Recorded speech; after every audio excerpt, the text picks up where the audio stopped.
We win our races narrowly, but Donald Trump has won every single one of those races, and we're going to win in 2028 because we are fighting for every community, we're fighting for every family, and we're fighting for what's right.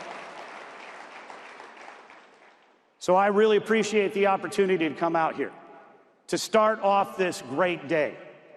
Are we excited about having the Vice President of the United States, JD Vance, in the house?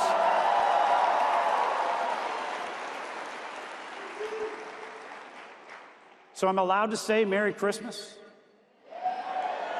Let's all say it. Merry Christmas. And God bless you, God bless Turning Point, and God bless America. Thank you, guys.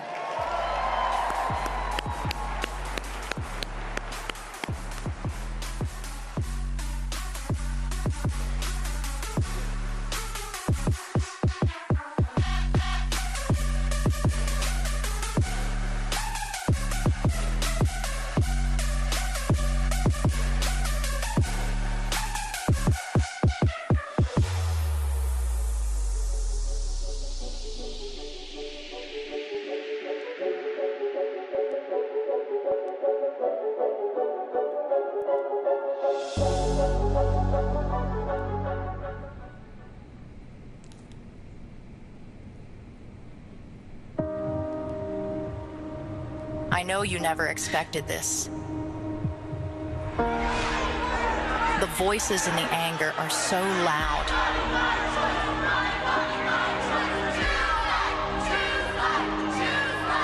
I know you envisioned things differently.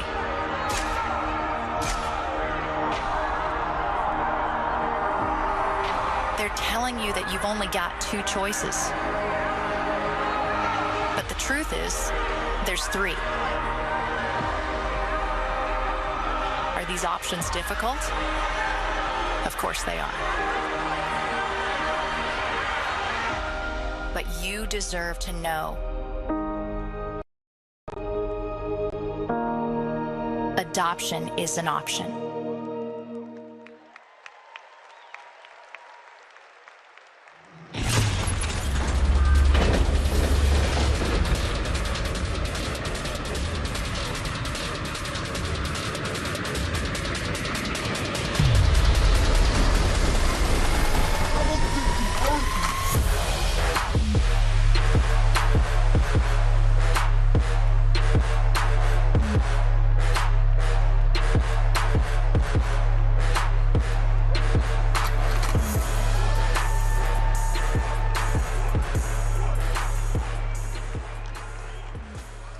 Wow, look at this crowd. Who's excited for Vice President Vance today?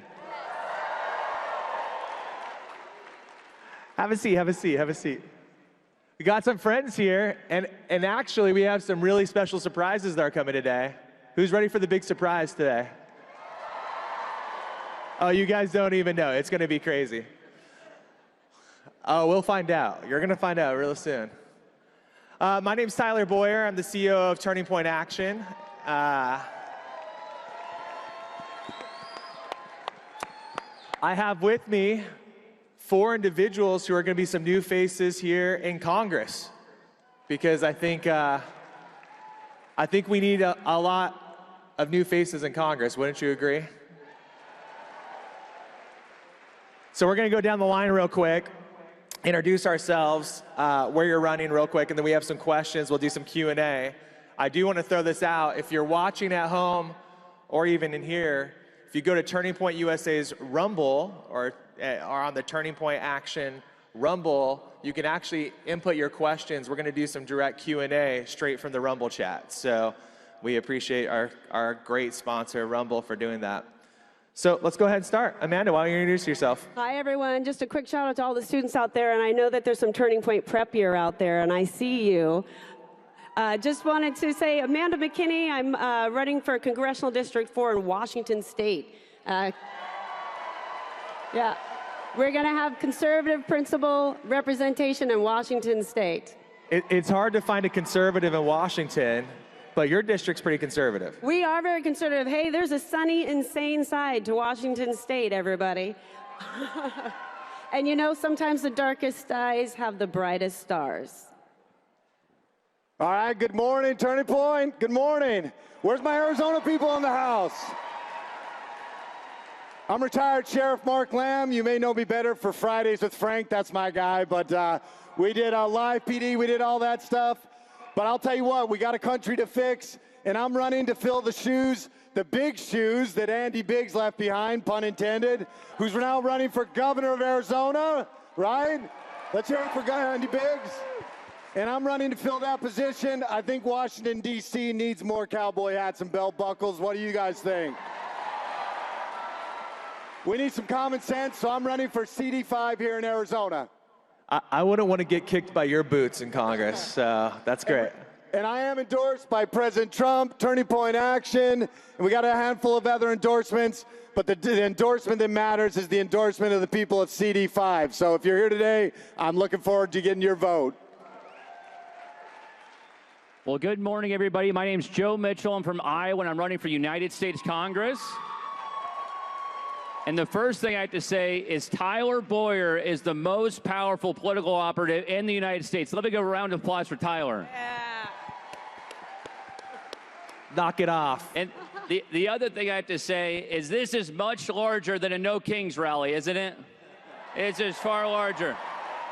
And the people are much more beautiful. You go to these No Kings rallies, it doesn't look like they brush their teeth in months and they're all overweight. We have much more beautiful people in our movement, don't we, Tyler? You know? So we're running for Congress in Iowa. We're going to win. We're going to keep it red. And we're going to go to Washington, D.C. to have a strong ally for President Donald J. Trump. Thank you, everybody. Mr. Alfonso. Well, I'm Michael Alfonso. Thank you, everyone, for being here today. It's amazing to be here in Arizona at Turning Point. But I'm running for Congress in Wisconsin's 7th Congressional District. Our former Congressman, Tom Tiffany, he was speaking yesterday. He's running for governor. I'm here. I'm so excited. And frankly, to all the young people in the audience, we're the generation that Charlie died for. It's time for us to step up and make a difference. All right, let's get right at it. So I'm going to start. Washington, D.C. is the most corrupt city in America, without question. How do we root out the corruption that's in Washington, D.C.? What is your plan? We're going to rapid fire, and everyone can just kind of jump in here. But let's start. Joe, what's your plan, and what do you want to do to make sure that we start getting some things done in D.C. that we're not seeing get done right now? Right, well, three things. Number one, I'm not taking any corporate PAC money. So I'm not taking any money from Pfizer, no money from BlackRock, no money from JP Morgan, no corporate PAC money, all my money from the people. The second thing is term limits. We got to have term limits. I don't want to be up there. Who here supports term limits for Congress? I don't want to be up there when I'm 50, Who doesn't okay? support term limits for Congress? Is that Nancy Pelosi? And speaking of Nancy Pelosi, by the way, we got to stop this insider trading. We got to stop this insider trading. People go up there, they're worth about $2, and they come out and they're worth about $20 million. How's that happen? It's totally wrong. We have to stop it. So those three things would fix a lot of it. Do you all support who here supports a stock trading ban for members of Congress? And Tyler, I'll even go a step further. I don't just support that. I will never trade a stock in any capacity if I'm in office. Let's jump over to immigration real quick. Sheriff Lamb, you're probably going to, without a doubt, be the most proficient member of Congress when it comes to knowing what's actually going on the border, obviously being a sheriff in a border state. Let's talk about the dangers that we see and what is Congress not doing enough of right now to ensure that we actually codify what the president wants to codify to end not just illegal immigration, but bad immigration policy in the country? Well, that's exactly the point. Did you guys know we had a border problem the last 4 years? It was really bad. For those of you that weren't familiar with it, on the ground level, it was terrible. We had people all over the world coming here. We had people from Africa, China, the Middle East. They were coming from everywhere. They weren't being vetted. It was a huge disaster. They wanted to run a bill that was not a border bill. It was a global assistance bill. They wanted to give more money to Ukraine, to Israel, to all these different places, and didn't want to actually deal with the border issue. What we needed was not new legislation. We needed a new president. We needed new leadership. And President Trump has come in and he has fixed the border. But to Tyler's point, what we need to do to fix it long term, and where Senate and Congress and hopefully the four of us play a role, is we have to codify into law these changes that the president has made through executive orders. If we don't change these, we're going to go right back to it should a Democrat, heaven forbid, ever take power again as president of the United States. So we have to stop. We have to change this. We got to codify into law. And you talk about the effect of it. The effect has been, look, we had 2 of our service members shot by an Afghan. We had police 6 months before that on a traffic stop in Fairfax, Virginia, shot. We've got another guy that was making bombs. We're seeing it every day, folks. And one last thing, the biggest threat to America is not bombs, it is not guns, it is fentanyl and drugs being brought into this country. It's killing more Americans than any other army has ever done, and we have to put a stop to it. So God bless President Trump for bombing those boats. Well, and bomb more boats. Bomb more. I'm kidding. Okay, we don't need to go. Now this is going to be the headline from today. Great. No, but we have all of our young people sitting in the front. The fentanyl crisis is one of the most dramatically underreported and not talked about issues for young people, where we're seeing this just enter all of our schools, and so many young people. I mean, we've had so many parents that have come to Turning Point and said, my family's a victim where we've lost a son or daughter to fentanyl. So. Well, and it's affecting everybody. It's affecting the youth. Everybody in here knows somebody who's had an issue. I have 5 children. One of my sons struggled with drugs, and one of my sons was on fentanyl. He was one of the people that made it off of it, only to be killed by somebody driving under the influence of drugs and alcohol. So I hate drugs, and I'll do everything I can to protect you, the American people, from the cartels bringing this poison into our country. So immigration impacts not just the southern border, but we have the northern border as well. So Michael is a border state. Yeah. Amanda, what is your viewpoint of this, and just piggybacking on what we're talking about, because this isn't, just as Sheriff Lamb brought up, this isn't just a southern border porous issue. What have you seen and how that's impacted the state of Washington? Obviously, we have some pretty terrible policies that have made Milwaukee and Seattle pretty awful places that have now bled over and ruined the rest of the state in many ways. Well, Washington shares a border with Canada, and there's a whole lot of activity down on the southern border, but there is just as much reason to protect that northern border. So it's really important. But every city in town right now, no matter where you're at, is a border city, because the fentanyl is on our streets. And in Washington state, because of our sanctuary policies, we have probably the highest number of illegal aliens living and coming through because they seek the services and the benefits that are provided by our state government. Washington's one of the worst states per capita. Absolutely. For sanctuary cities to have illegals living in your state, and in the numbers compared to citizens that are living in the state. And it's not just the threats on our streets, but right now we have coordinated cartel-run illegal vendors popping up that threaten public safety, public health, and they're violent towards our health officers. I mean, it's everywhere, but they're clogging up our hospitals. So you can't go to an emergency. Has anyone tried to go to an emergency room in rural America? And God bless our doctors and nurses, and they're doing their best, but they are clogged. The system is clogged. And in our communities especially, we had one hospital in a rural community where over 5,000 unique illegal aliens used our emergency room in 1 year. How are you as a citizen going to get access to the care that you need? And as a mother, I need to know that if there's an emergency, that I'm able to quickly access, especially in rural America, because you're already hours away. You can't wait for hours in the emergency room to get there. That's right. You know, I just want to add. Well, I'm going to ask you this question. I'm going to cut you off. Michael, if you get into Congress, you will be the youngest member of Congress in America, bar none. you will dramatically bring down the average age of every member of Congress, and all 4 of you are pretty young, right? But you'll Thank you for that. you'll be very young.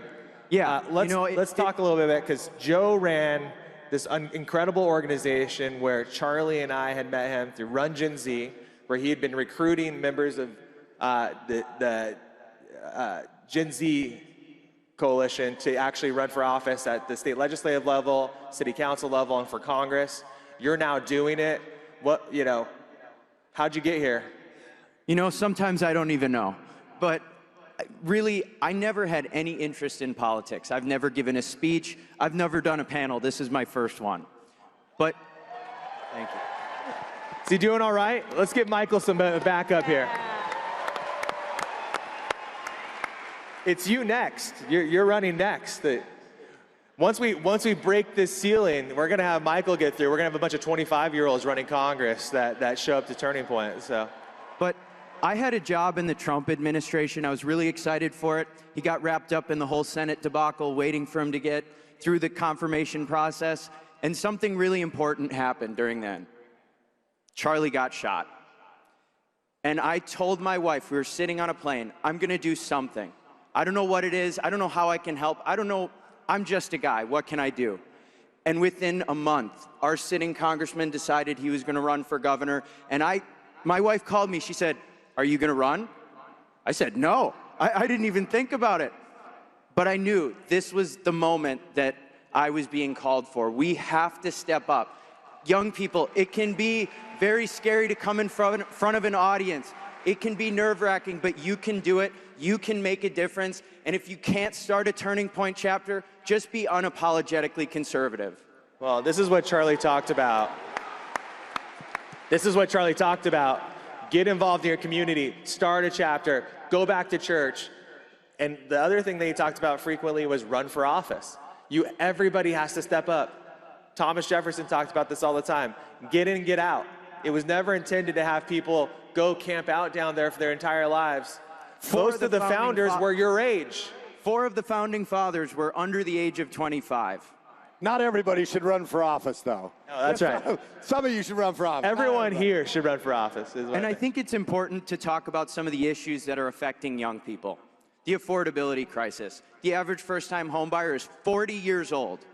That can't happen in the United States. And I see one of the biggest issues, aside from housing facing us, the H-1B visas. Not only is illegal immigration driving down wages, but we have some legal immigration doing it. What do you see, Joe, as one of the most pressing issues for young people under the age of 40? And what can you do immediately as, again, all 4 of you are really incredibly young voices in comparison to the rest of decrepit Congress that are, they look like zombies down there. You watch this stuff. Have you seen C-SPAN? It's awful. Like, you watch this, these people are just walking around like they're half dead. They look like their eyes are all sunken in. They look awful.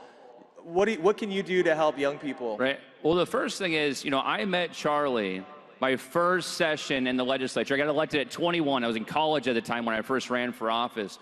I meet Charlie September 10th, 2019. If you think about that date, 6 years ago to the date that he was assassinated. And I meet Charlie and I go to this event to get a picture with him. And he spends 2 hours with me afterwards talking about how young people can run for office, and then gave me seed money a year later to help start this group called Run Gen Z. And, fast forward to January of this year, and Charlie called me up. And Charlie was the senior advisor to the transition team for President Trump. A lot of people don't know that. Charlie was vetting the cabinet members. Charlie was vetting senior level staff for President Donald Trump. And Charlie calls me up and says— Full time. He was doing that full time. Full time. For the president. And he asked me to come help with it. And then I get hired as the chief of staff to the Federal Housing Finance Agency. And my first task as the chief of staff was to fire the CEO of Freddie Mac, the chairman of Freddie Mac, and the chairman of Fannie Mae. That's a pretty big deal. Well, and the thing is because Biden put all these deep state hacks in to run these things. And the next person that needs to be fired, by the way, is Jerome Powell. What do we think about that? Because the affordability crisis, or the cost of living crisis, it's an issue. Michael just said it, 40 years old, first-time home buyer. That's horrific. It used to be 27, 28 years old for so many years. And Biden drove that price up. Biden drove that age up. And so we have to stop that. President Trump is doing everything he can right now, but he needs fighters in Congress like us to help codify it on the congressional level. So you were the guy that was bringing down the hammer. We need you to go in and fire a whole lot more people in government. There's a few million more federal employees that could be fired, by the way. That's what I think. A lot more. Elon would agree with you. All right, we're going to go to the Rumble chat. We have a question. What motivated you most to run? Let's start with Amanda. Yeah, that one's really easy. It actually it happened when there was really a betrayal to President Trump. My congressman voted for impeachment, and I knew that I needed to find a way to retire him. Wait. You're running in the district that is Dan Newhouse. That he's one of the only guys left that voted to impeach President Trump. So Yes. You decided to run against him. No, what I decided to do was create a strategy to retire him. It took a couple years, but I'm on this stage now because when you know where God calls you to go, everything, and meeting Charlie, I will say, I was so angry about that impeachment vote, and not too shortly, I met Charlie 3 years ago, and it's been said a lot on this stage, but he handpicks people, and I did not understand why he was so interested in me, and when we would exchange messages and I would send him a compliment, every time he would immediately respond with, "Thank you." And that was something that was important to me because I like responsiveness. I think that that's one thing. And you ask, how are we going to change Washington, D.C.? Don't move there. Go home all the time. From Washington State, it is a long haul to get from Washington to Washington. And I will burn the candle at both ends to make sure that I get home to my family, my children, and my husband, who I love. But it was all because of meeting Charlie and understanding and finding a pathway to retire our sitting congressman. It is unbelievable to me that there are still members of Congress, still in Congress, who voted for the sham impeachment stuff. Like, that's insane. Thank you for running and doing that. That's great. Sheriff Lamb, what motivated you to run? I'm running because of patriotism. I love America, and I know you guys too. And I'm sick and tired of seeing politicians go back and tell us one thing and do another when they get back to Washington, D.C. Our founding fathers, when they penned the Declaration of Independence, they said we were to protect life, liberty, and the pursuit of happiness. And I am an unapologetic, authentic defender of God, family, freedom, the Constitution, and the rule of law. We need that now more than ever in Washington, D.C. And to quote Al Capone, not to go to the gangster, but Al Capone says you get a lot more with a kind word and a gun than you can with a kind word alone. So I think we need a sheriff back there, and I need all of you to tell Washington, I need you to tell Washington, tell him I'm coming, and hell's coming with me. Man, I'm pumped up with that. We need a lot more. Everybody needs boots and a gun. All right, next. Right. Well, we got to preserve the American dream. But here's the thing, Tyler. You and Charlie inspired me to run for office. And I talked to Charlie in August at the investor retreat. He said we had to have a new generation of leaders in Washington. You and Charlie, the last people to see my press release before I announced on September 8th. And 2 days later, Charlie's killed.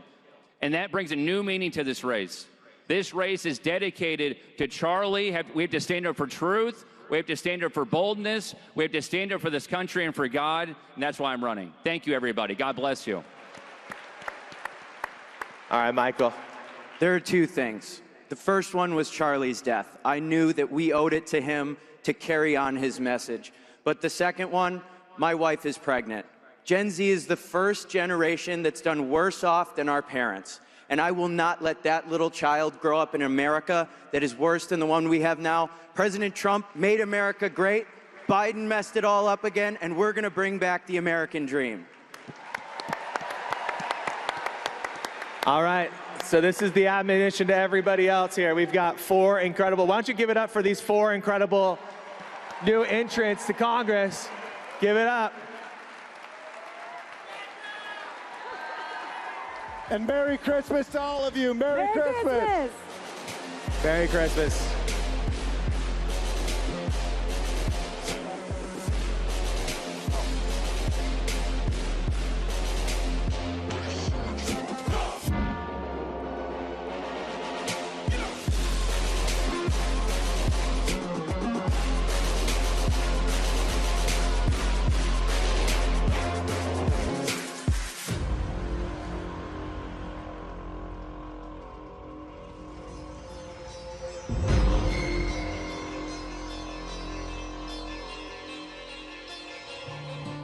Your success does not require you to be in college debt or be striving for that corner office. There is so much that can be done, and have a career in something that you love and have passion for. I've spoken to so many people who do. At TradeWorks USA, we're redefining success through skilled trades and high-demand careers like phlebotomy, interior design, photography, medical assistance, and so many more. Come by and visit us at our booth, TradeWorks USA, and we'll see you there. Thank you.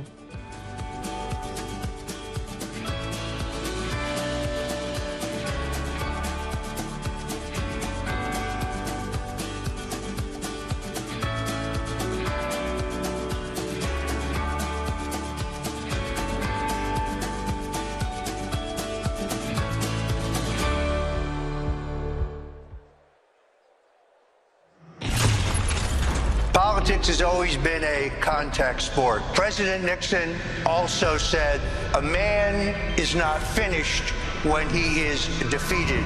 He is only finished when he quits. So I say to you on the campuses, you who are on the front lines of this effort to take America back, never quit. Until one has been in the deepest valley, one cannot appreciate the majesty of God's highest mountaintop.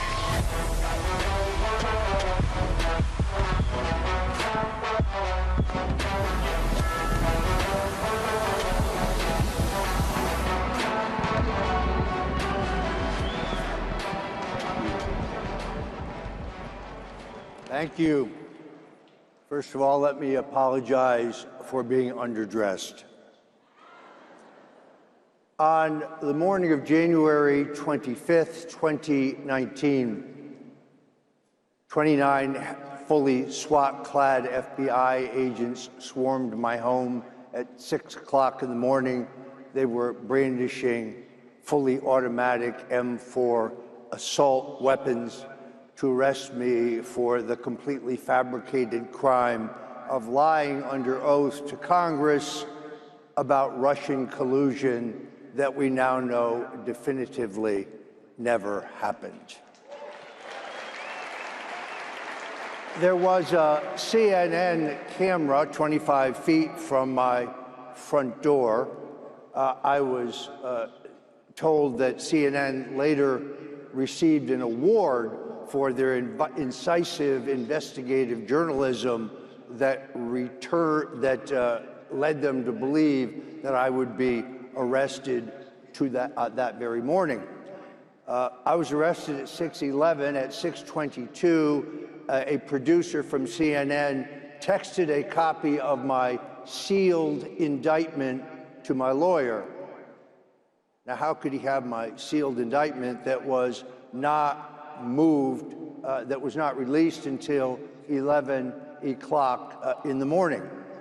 And if you looked at this document, it had no court stampings or timestamp, but it did have in the metadata tags the initials of the man who wrote it, Andrew Weissman, the de facto head of the Mueller witch hunt. I was taken to the FBI center in Miramar, Florida, where I was fingerprinted and mugshotted. I was taken then back to the federal courthouse in Fort Lauderdale, Virginia, where I pled not guilty. They put me in a holding cell with 3 African-American gentlemen.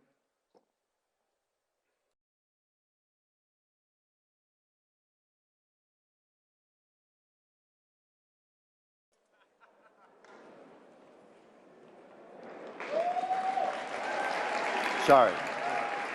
They put me in a holding cell with 3 African-American gentlemen who I think were just coming around from a bender. I asked the guard if, since it was at 6 o'clock in the morning that I was arrested and I had not eaten, it was now about 10:30, if I could get something to eat, and they said no. One of those gentlemen gave me half of his peanut butter sandwich. The other one gave me the other half of his peanut butter sandwich. I then explained the 1994 crime bill to them and the fact that African Americans have been unfairly incarcerated because of Bill Clinton and Joe Biden and their criminal justice positions. By the time I left the holding cell to go up for my arraignment, they were chanting, "Roger Stone did nothing wrong." So I pled not guilty. I was arraigned. I was released without cash bail, which is interesting because the FBI and the Justice Department and Robert Mueller insisted that I had to be arrested in this manner because I was a flight risk. Although thanks to CNN, everybody knows what I look like, and I didn't even have a valid passport. I finally got home in the late afternoon, and then my cell phone rang, but it was a number I didn't recognize, so I didn't answer it. And then it rang again, and I still didn't answer it. And then it rang a third time. This time I answered it, and it was Charlie Kirk. And I didn't know Charlie Kirk. I'd met him once or twice, but we weren't friends. I didn't know him. And he said, "I saw what happened. It is outrageous. We both know there is no Russian collusion. You and your wife are going to go through hell, you, your wife, and your family. But I want you to know that we will be with you. And I want to give you a piece of advice. Turn this horrific burden that you are about to go through, turn this horrific tribulation over to the Lord. Put yourself in the hands of God. Confess your sins, get right with the Lord, and I guarantee you, he will lift you up from your persecutors, and he will save you from the deadly snare that has been laid for you by Adam Schiff and Robert Mueller and the Clinton-Obama cabal."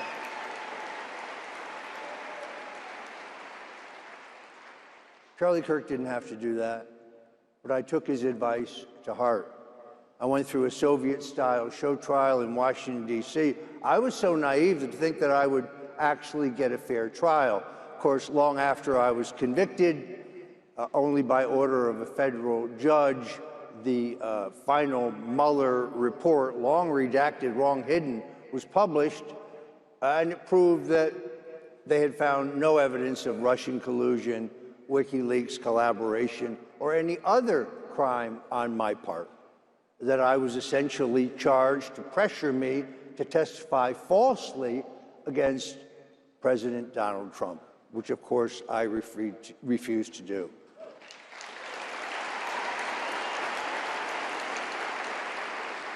That Charlie Kirk came to me in my moment of doubt and pain, in this time of crisis, is something that I will remember for the rest of my life. I loved Charlie Kirk. And now, my friends, he is bigger in death than he ever was in life.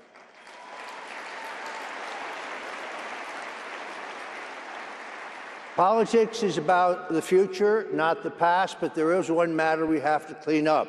It has now been 156 days since the Director of National Intelligence, Tulsi Gabbard, exposed through all of the declassified documents that the Russian collusion hoax was the greatest single dirty trick in American politics. It was an abuse of power in which the full authority of the United States government was used to topple a duly elected president. But more precisely, there was a seditious conspiracy that was born in the Oval Office in 2016 with Barack Obama present, Joe Biden, Susan Rice, the National Security Advisor, Vice President Biden, as I say, CIA Director, Islamic convert and communist CIA Director John Brennan, the FBI Director James Comey. This list goes on. My question is a simple one. It is not about revenge and retaliation. It is not about retribution. It is about accountability and justice.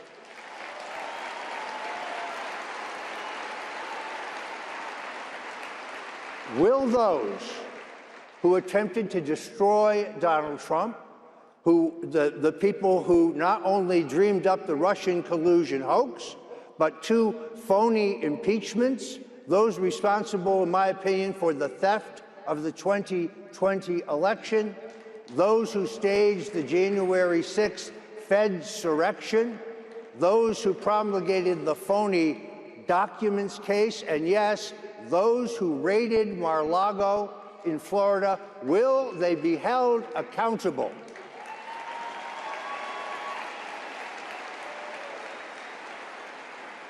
Because this continuing seditious conspiracy ends in Florida, the correct jurisdiction is not Washington, D.C., where no Republican, no freethinker, no Trump supporter can receive a fair trial. The proper venue is South Florida, and I call for justice.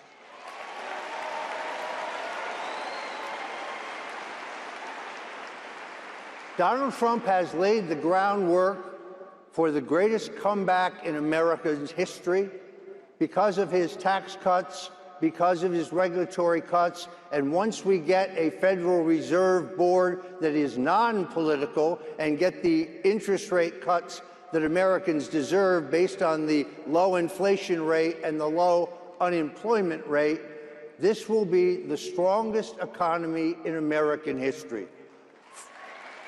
Food prices are down, but they are not down low enough, and they're not down as low as they're going to go. Gas prices are down, and they're coming down very quickly. Inflation is low. Unemployment is low. See, I worked for Ronald Reagan. I remember those who were panicking in 1982. So I say to you, do not be a panicant.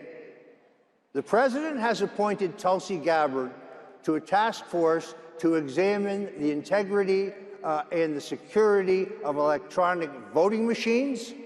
I'm very hopeful that this is going to prove once and for all that the American people were robbed in 2020.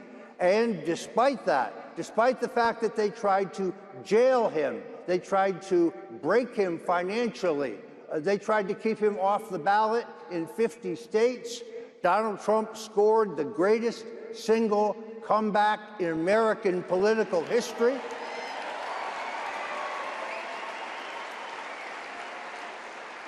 And if you keep faith with him and faith with the Lord, he will lead America to an unprecedented era of peace, prosperity, justice, and law and order.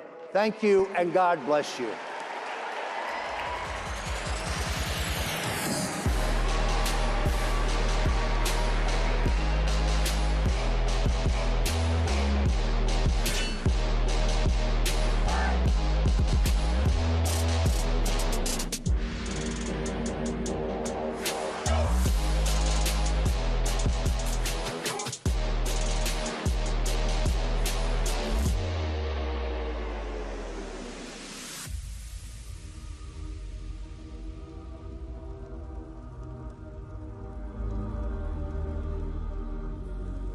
Wherever human freedom is under attack, in courtrooms, legislatures, and the public square, we stand ready to defend it. This is why Alliance Defending Freedom exists.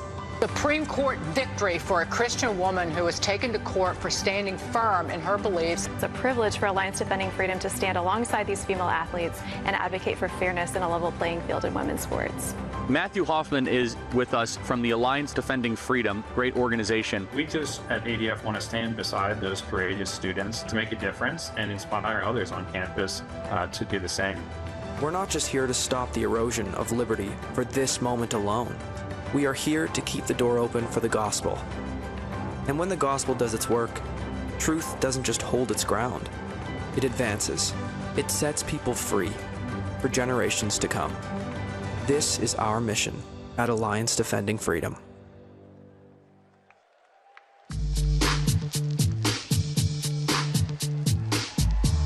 Yo, TP, let's kick it. All right, stop. Cooperate and listen. ICE is back to take illegals to detention. We will grab a hold of you tightly, throw you like a harpoon daily and nightly. Will it ever stop? Yo, I hope no. Turn on the siren lights and I'll glow. To the extreme I rock cuffs cause you're a vandal. Borders shut, wax illegals like a candle. Tackle gang members that loom. We're rounding up a crew in our sick costumes. Deadly, they are bringing in fentanyl. Not deporting is indefensible. Love it or hate it, you better move out the way. You can run and hide, but ICE don't play. If there is a problem, we'll solve it. Check out the hook while Homan resolves it. We got the most secure border in the history of this nation. My gang's bigger than your gang, and we're going to take you out of the country. We're going to port you out of here. Tom Homan isn't going anywhere. Tom Homan isn't shutting up.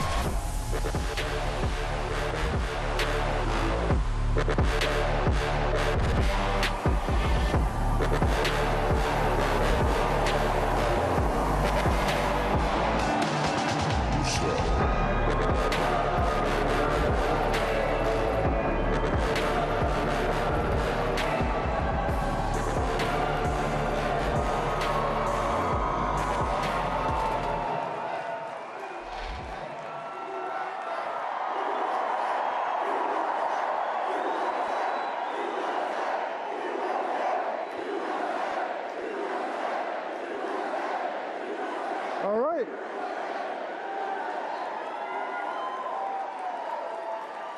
Phoenix, Arizona, how the hell you doing? Hey, look, let me start out by this. My boss is the greatest president in the history of this nation, Donald Trump. I love that guy. Look, let's talk about the most successful president in the history of this nation when it comes to border security, immigration enforcement. He promised the American people he would secure the border. And right now, today, as I'm standing here, we have the most secure border in the history of this country.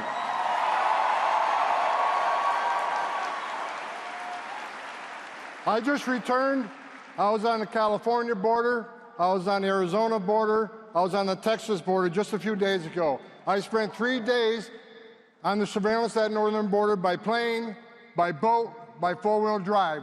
3 days on the border. I didn't see one illegal alien. None.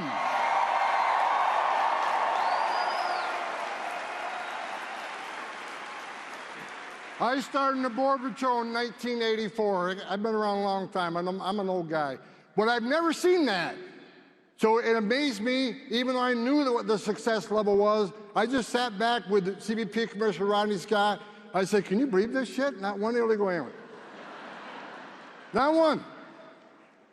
Most secure border in the history of the nation. President Trump made 3 promises to the American people when it comes to immigration. He would secure the border, he'd have a historic deportation operation, and he'd find kids that were smuggled into the country under Joe Biden, and they forgot about, they lost track of. So we got the most secure border in the history of the nation.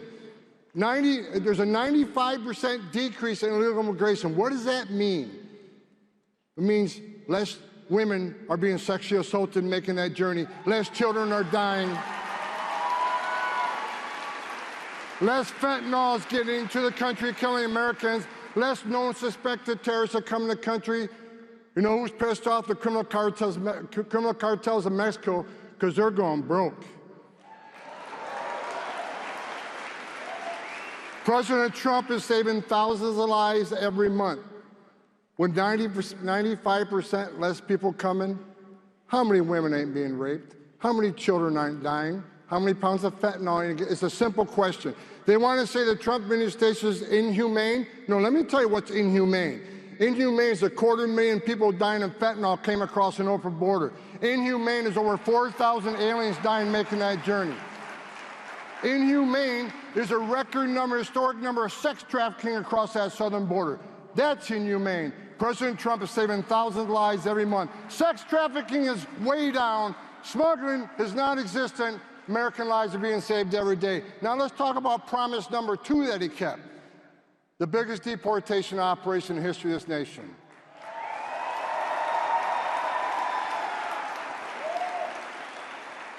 In less than a year since President Trump's been in the Oval Office, we're in the year about 650,000 deportation, which blows any record out of the water. So he's already beat every record there when it comes to deportation.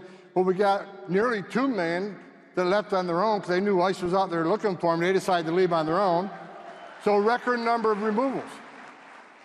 Well, get this. While Pam Bondi is suing the Department of the sanctuary cities, once we beat the sanctuary cities, once we bring all 10,000 new agents on the ground, you ain't seen nothing yet.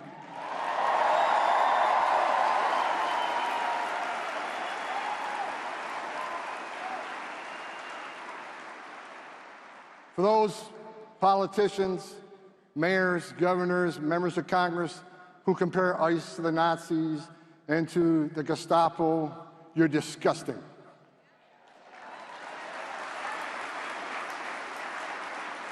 Threats against ICE officers up like 8,000%, actual assaults are up like 1,400%.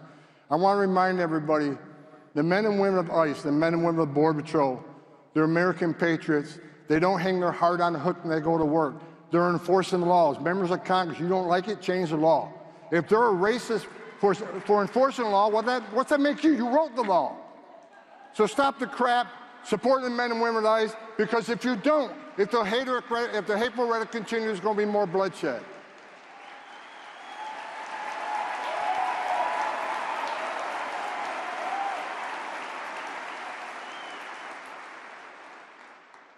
I can't wait till next year. It's going to be incredible. 2 promises made, 2 promises kept. He promised a massive deportation operation. You got it, and we're continuing. Third promise. 500,000 children were smuggled into the country across that open border under Joe Biden. 500,000. They released them to unvetted sponsors. They lost track of about 300,000 kids. They didn't know where they were. They weren't looking for them. They didn't care. President Trump made a promise, we're going to do everything we can to find these kids. Thanks to the work of the FBI, DHS, and Homeland HHS, I'm proud to say we've already located 129,000 of these missing kids.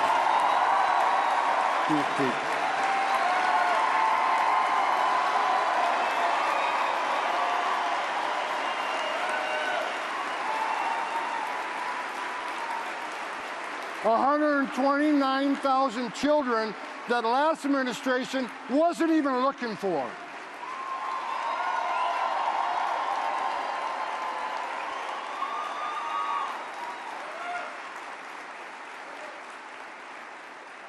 Look, I'll be clear. Some of these children were safe with family, just hiding out. But many of these children were in sex trafficking, being sold to the sex trade.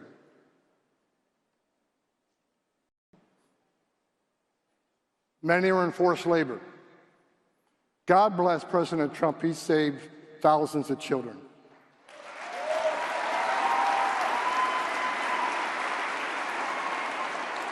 President Trump promised, and I'm going to keep that promise, we're going to run down every single lead of every single child, and when we're done with all those leads, we're going to do it again. And we're going to do it again, and we're going to do it again. But here's the honest truth. Out of those 3 promises, I knew the children would be the hardest because it's hard to find them. We can find you. You got credit cards, you own a home, you got a car, you pay utility bills. You have a digital footprint. Children don't have that digital footprint. So we had to count on the digital footprint of the sponsors. Many of the sponsors weren't fingerprinted. Many of the address wasn't even verified. So when agents from the FBI and ICE go out there looking for them, many times these addresses are parking lots, supermarkets. But because of their dedication, because of their love for this president, because of their sacrifices they've made to save these children, because they know a lot of them are living a life of hell every day, at least 14 of these kids already died. Despite all these obstacles, despite the Democratic politicians, despite the hate, for them to find 129,000 already is remarkable.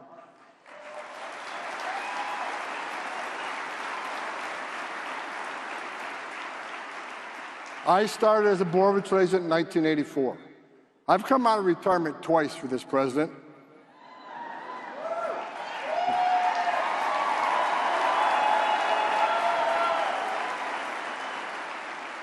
Thank you for doing that because my wife's still pissed off. I came back because I saw the traps. I woke up every day the last 4 years pissed off because I knew how many children died last night, how many women got sexually assaulted, how many Americans died last night from fentanyl. I knew when President Trump got back in the Oval Office, he would secure the border and by doing so save American lives. And not only that, save alien lives. And not only that, you got to remember, a strong border means strong national security. We have to know who's coming in, who's going out, all that thing. Well, let me end with this. My time is up. But let me end with this. To the men and women of ICE, to the men and women of the United States Border Patrol, I love each and every one of you. I will have your six until the day I die.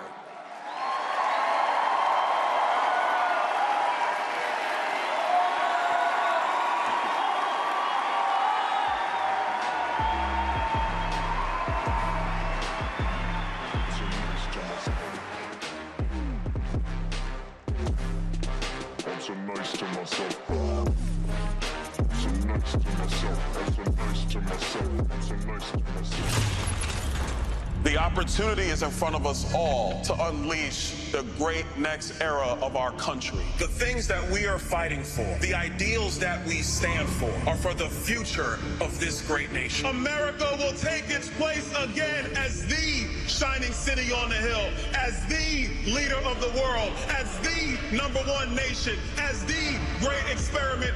America is going to be in the golden age, and it will do tremendous things for the people that live here.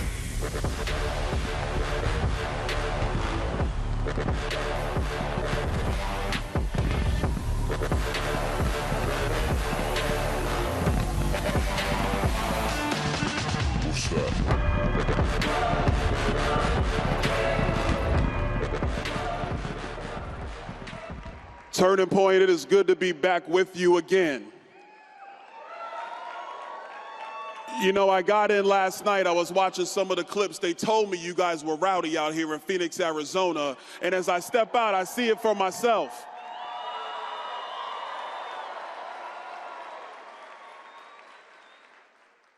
Today, in 2025, as we turn the calendar into 2026, the heartbeat of the conservative movement is here at Turning Point USA.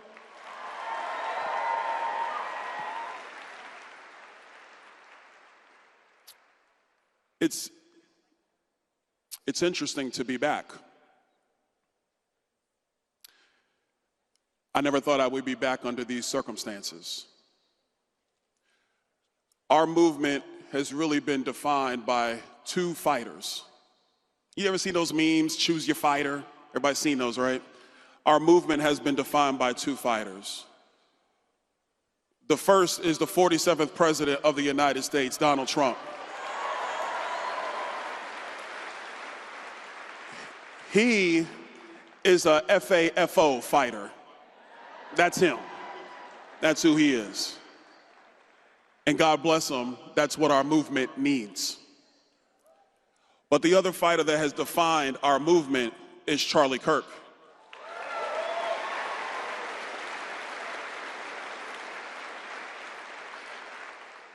I remember after his assassination, like everybody else, I'm trying to figure out how to get my mind in order, how to get my emotions in order. And what came to my mind and what came to my spirit was the verse that defined the other fighter of our movement, Charlie Kirk. And that's found in 2 Timothy 1:7. For God has not given us a spirit of fear and timidity, but of power, love, and self-discipline. You see, Charlie was a fighter who wore the armor of God. He was a fighter that tried to embrace those even when they disagreed with him, even when they vehemently disagreed with him, when they disrespected him. He still tried to find some scintilla of a common ground to reach those hearts, to reach those minds. In part, that is what has built Turning Point USA. Because the young people in this room, from whatever high school you come from, whatever college you attend, the conservative movement was not speaking to you until Charlie Kirk came along.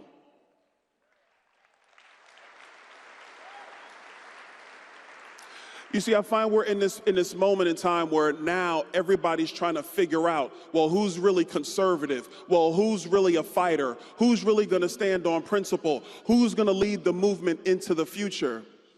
And I think the real answer is found in, what do we believe? What do we stand for? Do we stand for Western civilization? Do we stand for Judeo-Christian values? Do we stand for free market capitalism, protecting life, strong borders, legal immigration based around assimilation and Americans, not foreign nations?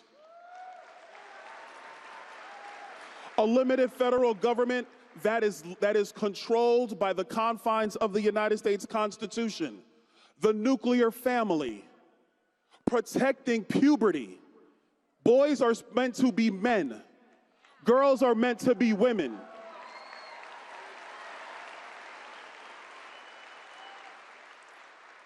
And together, when they find each other, they create a family, and that family unit is the very nucleus of a society that respects individuals, that allows you to amass goods, that protects your freedom of speech, that lets you worship your God. In the very essence, the nuclear family, man and women together raising kids, is what continues the great experiment that is the United States of America.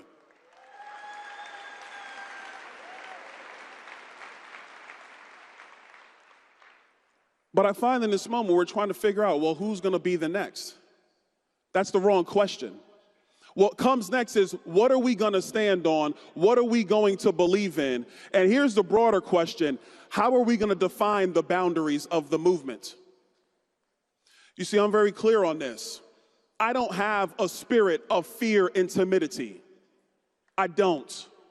I believe in standing firm on what you believe in. You go to any quarter to debate it. If someone disagrees with you, fine, so what?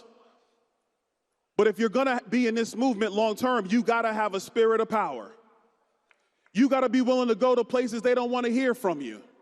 You gotta be willing to stand for the ideals that make America great. You know, like law and order, like standing behind our police.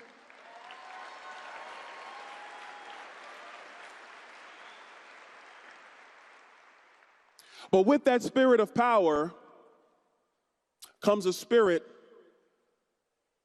of love.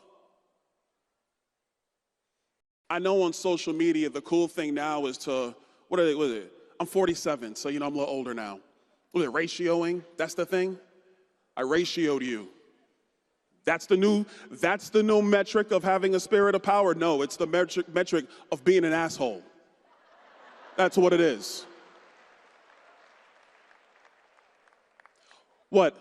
As a movement, we are now going to cut each other down so somebody looks taller than the next person?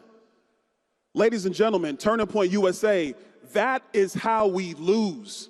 That is not how we win.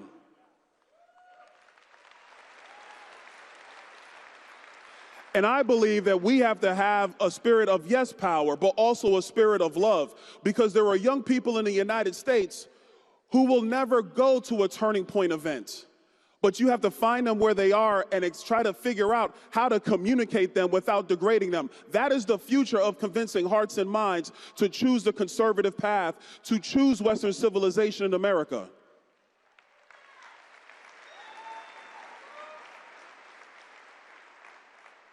The last piece is having a spirit of self-control. If you really think that coping and seething is the path to victory, you're fooling yourselves. I've been in the conservative movement for 15 years. Here's what I know. The path to victory is a movement united based around core principles that knocks doors, that goes speaks to voters, that registers them to vote, and gets them out to the polls. That's victory. Victory is finding leaders who stand by these principles. And do you agree with them every single time? No. but you agree with them far more than we will ever agree with the radical democratic left. Because democratic socialism is the thing that will destroy America. Radical Sharia is the thing that will destroy America. Stealing puberty from young people is the thing that will destroy America. And so what I choose to do now is I choose to build a movement and be a part of a movement that stands on principle, that stands on strength, that loves the people in the movement, even sometimes when they piss you off, but has a spirit of self-discipline. Because what I know is you can't form a winning unit if you can't stay focused on the mission at hand.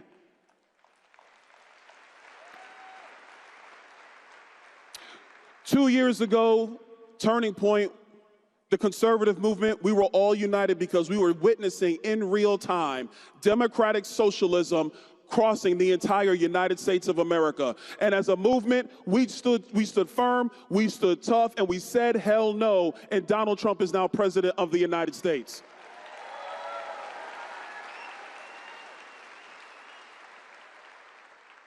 But look, the job's not done. There are elections next year, and you know what? We have to go back into the well. We got to find that reservoir. We got to know what we stand for and what we believe in, and whether it's here in Arizona with Andy Biggs, if it's Wisconsin with Tom Tiffany, members of Congress up and down the list, state legislators, state senators, city councilmen, we have to continue to replenish our ranks, and we only do that when we work together.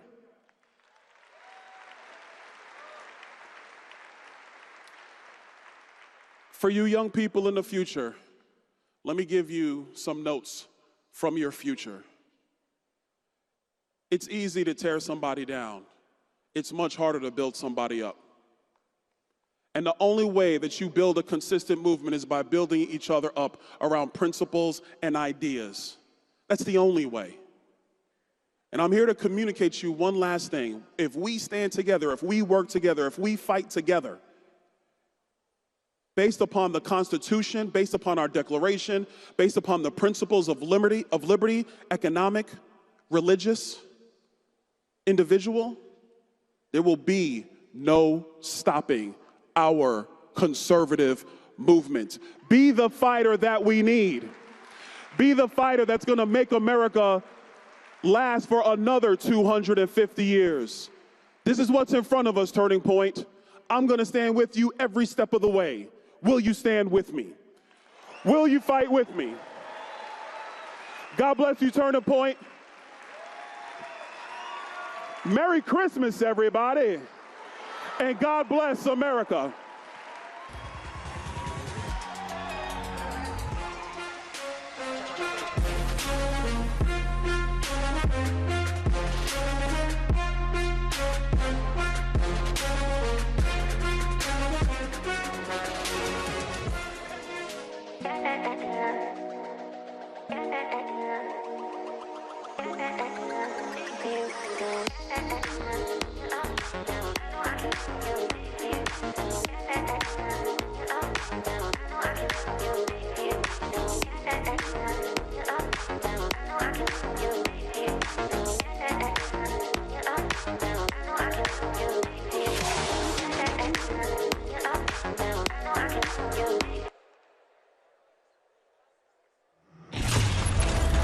All that are here now have an obligation to those who came before, those who died in war, those who stood for the Constitution, those who stand today are you.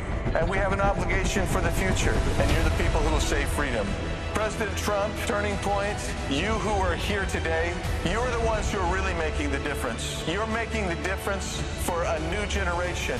We are going to enter Trump's new golden age. America is back. And we are on our way to once again being the shining city on the hill. We are the beacon of freedom and hope. And you are the generation called for this time. You are the generation now. This is our moment. Please welcome Congressman Andy Biggs.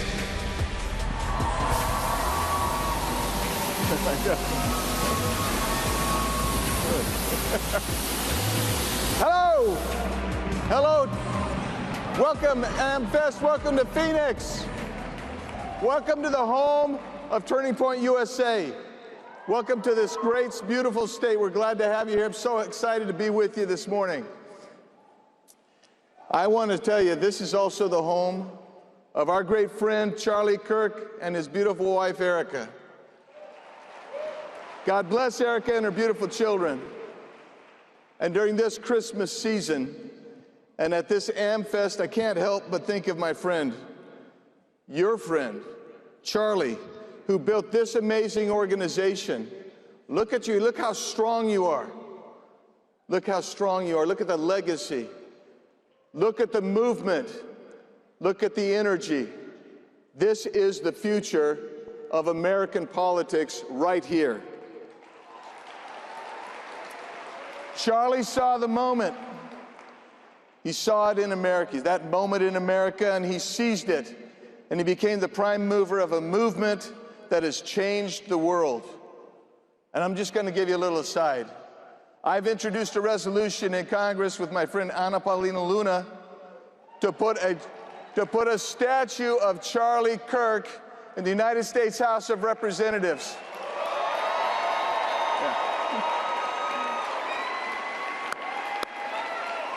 I'll tell you what we want.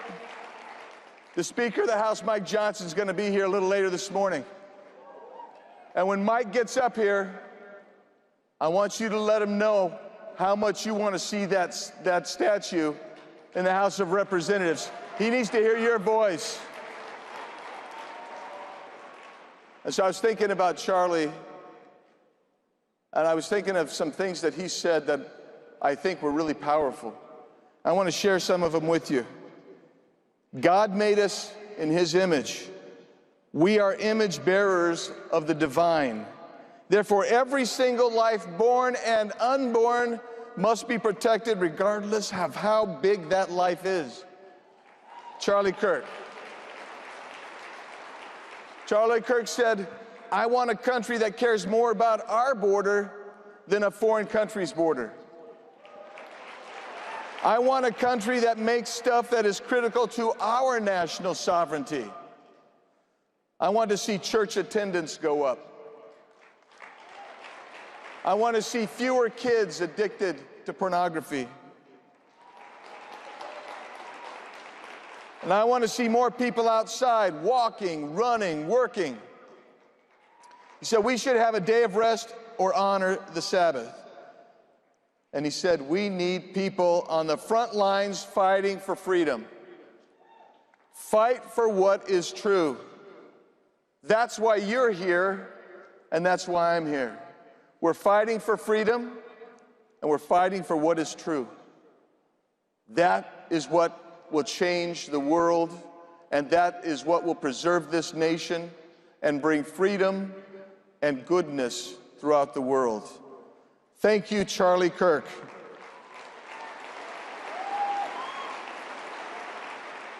And I believe that without TPUSA, TP Action, Charlie, and his amazing team, we would likely have seen a real darkness fall over this country. We would have likely seen a second term of the disastrous, cataclysmic Joe Biden regime. But Charlie, Tyler Boyer, and the TP team turned Arizona from a Team Biden problem to the largest Trump margin of victory of all battleground states. 160,000 vote victory over, okay, I'm trying to be charitable because it is Sunday, Kamala Harris. I won't say all I'm thinking about Kamala, but 160,000 vote victory, 5 percentage points, the biggest margin of all battleground states. But you know, we still have work to do in Arizona. Our current governor wants to Californicate our beautiful state. That's why I'm running for governor.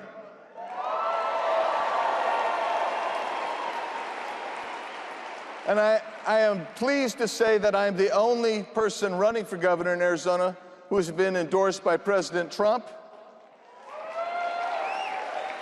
Charlie and Erica Kirk, and the great TPUSA team. I thank you, Erica. It's time to restore the American dream in Arizona by ushering in Arizona's golden age. And I just want to reiterate what the great Erica Kirk said the other day: go bigs or go home.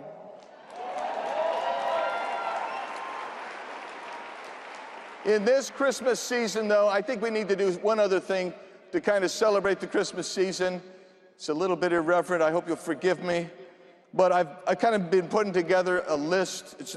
I'm not including everything, but it's a short list of the politically naughty and nice. So let's think about who's been nice and who's been naughty. Joe Biden.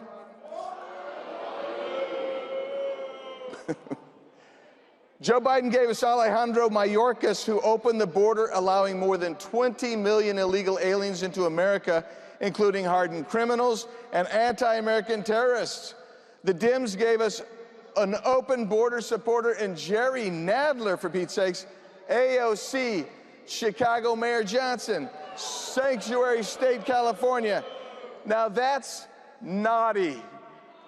That's naughty. President Donald J. Trump gave us my good friend, whom you just heard from, Tom Homan. Tom closed the border. Tom enforced the law. Republicans back our great CBP and ICE agents who are taking the border back and deporting dangerous illegal aliens. That's nice. That's nice. In fact, that should be on the back of ICE's coat. Nice. Democrats gave us violent protests against ICE operations. They gave us crazed congressmen like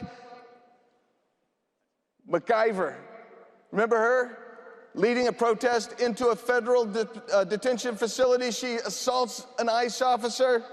Shame on her. She's naughty.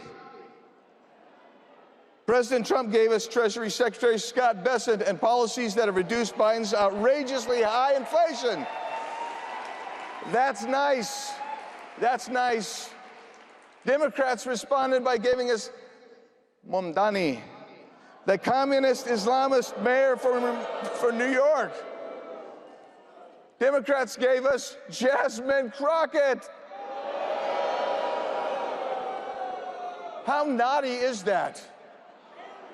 That's muy malo. Democrats gave us DEI policies. Is that naughty? They also gave us men in women's sports. That's particularly naughty. That's really bad. They gave us trans grooming of children. That's naughty stuff right there. There's not enough coal in the world for them. President Trump's leading the MAHA movement with our good friend Robert Kennedy Jr. and TPUSA. That's nice. That's nice, all right. But you know what Democrats did? They insist that food stamps can be used for soda pops, junk food. That's naughty. That's naughty. You remember during the COVID fiasco, Democrats gave us who? Anthony Fauci. They shut America down. Anthony Fauci lied about everything, from ineffective face masks to artificial 6-foot circles of safety. He shut down churches, schools, businesses. That's really naughty. That's really bad. That's criminal. President Trump instead has given us one of the great outspoken truth tellers of that era, Dr. Jay Bhattacharya, to clean up this horrible, horrible Fauci mess. And that's really nice. Democrats and Joe Biden's bureaucrats attacked American business with onerous, nonsensical interpretations of laws and rules. They've tried to scuttle our economy. That's how bad these guys are.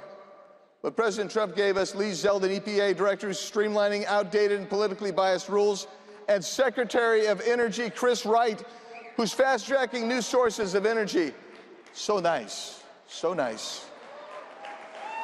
Joe Biden gave us Merrick Garland and FBI Director Christopher Wray, who proceeded to weaponize every asset in the federal police arsenal against conservatives, against J6ers, against Catholics, against school board attendees, against President Trump and any of his followers. They surveilled, they watched over all kinds of organizations, including this one. They took members of Congress' phones. They weaponized everything. That's not just naughty, friends. That's criminal. That's criminal. President Trump's team has been trying to clean out the riffraff and the mess that was left behind. They're trying to prevent everybody who tried to prevent investigation, everybody who's trying to prevent prosecution of these people. They're trying to clean them out. And that's nice, because I'm hoping for accountability for the bad guys. That would be very, very nice. Just one. One would deter everybody else. I'd go on, but I'd have to emphasize things that have improved that so much under President Trump, and that's really nice. But here we are celebrating the life of our friend Charlie Kirk, and the greatest nation in history, America, United States of America. Are you a proud American? I love this country.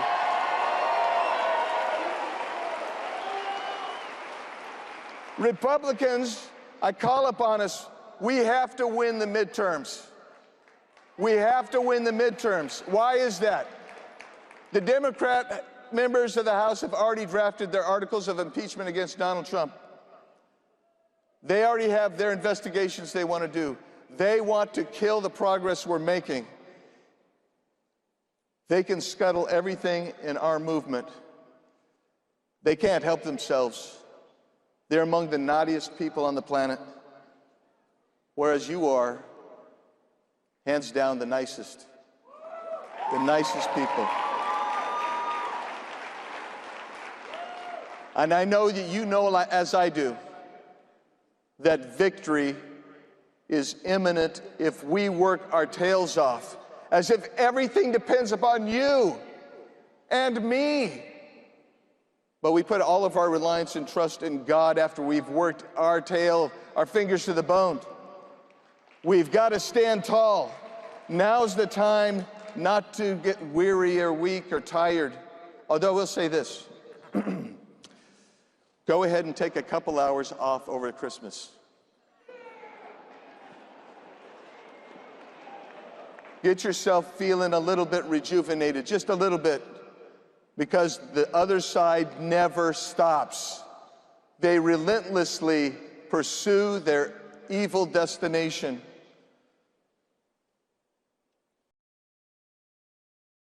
But they have to face something.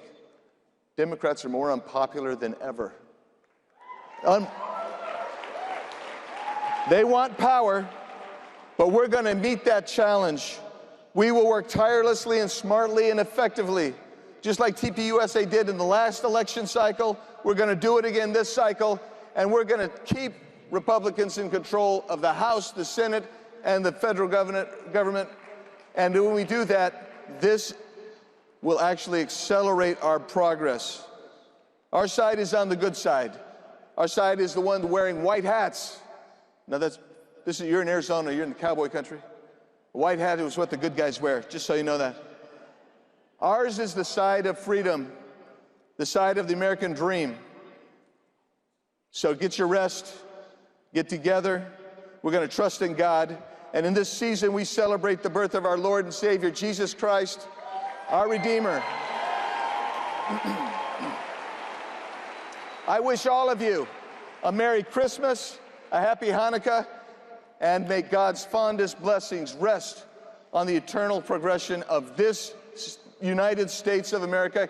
God bless you all. Let's do this. Let's do it together. Thank you. Thanks very much. Thank you. Thank you. Thanks very much.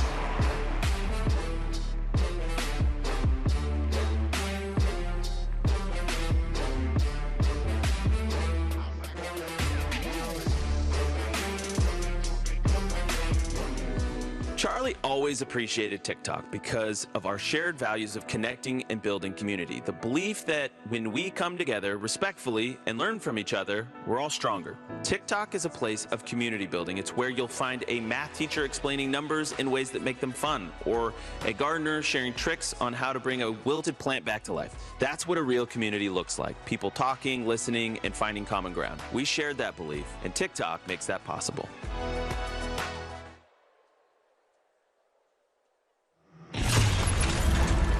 The woke left, the left ideology, is a religion. Do you know who our real enemy is? The big business all over the world, coupled with government, coupled with media. The people are waking up. The world is changing. It's going to be amazing. The technology that we have, the things that we can do and explore, the diseases that we can cure. Life, human life, will never be the same. You were called for this time. You are here for a reason. All of the eyes of the world are upon you. Please welcome Glenn Beck.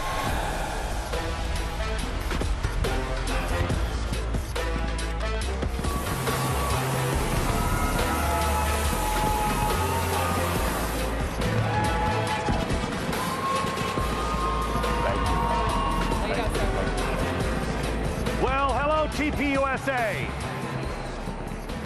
Hello, hello, hello. I brought somebody in because I saw something that I just thought was so incredible, and it shouldn't be, but it was. And so I called this young lady, it was the day after, and she was surprised to hear my voice, and I said, I would like you to come as my guest to TPUSA. You may have seen her around. I know she was on the stage yesterday. May I reintroduce you to Jeannie Beeman.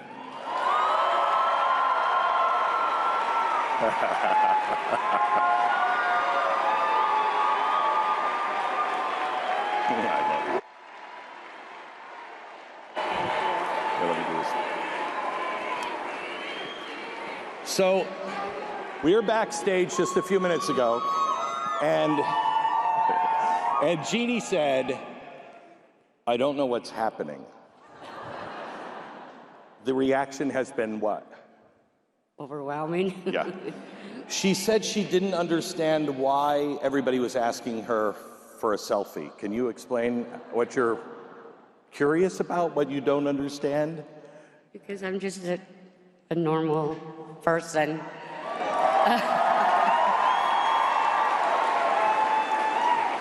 And that is why you're here. Okay. We were talking backstage, and I said, when I was young, when I was your age, when she was your age, there wouldn't have been somebody like this up on stage, because it was the normal thing to do. Now it's not, and I wanted to thank you for being normal. Thank you. For being normal. God bless you. Thank you. Back off.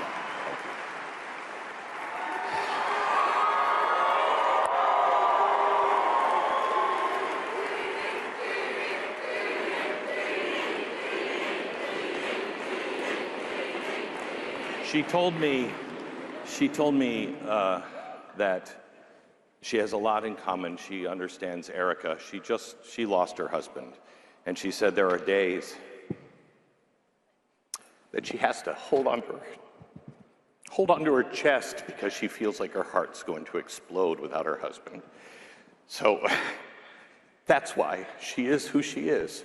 She is a woman with great heart, great heart.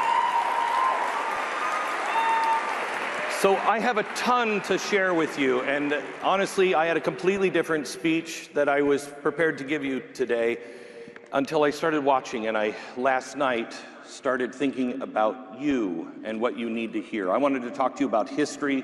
I wanted to talk to you about the economy and what's coming. I wanted to talk to you about what is coming for Western civilization, and to warn you that today the times have changed and you are desperately needed, desperately needed.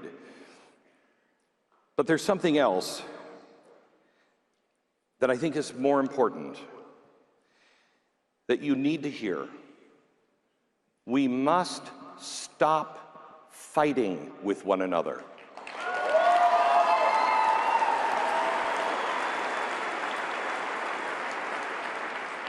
It is important to stand for the truth, but people are not your enemies. Lies are your enemies.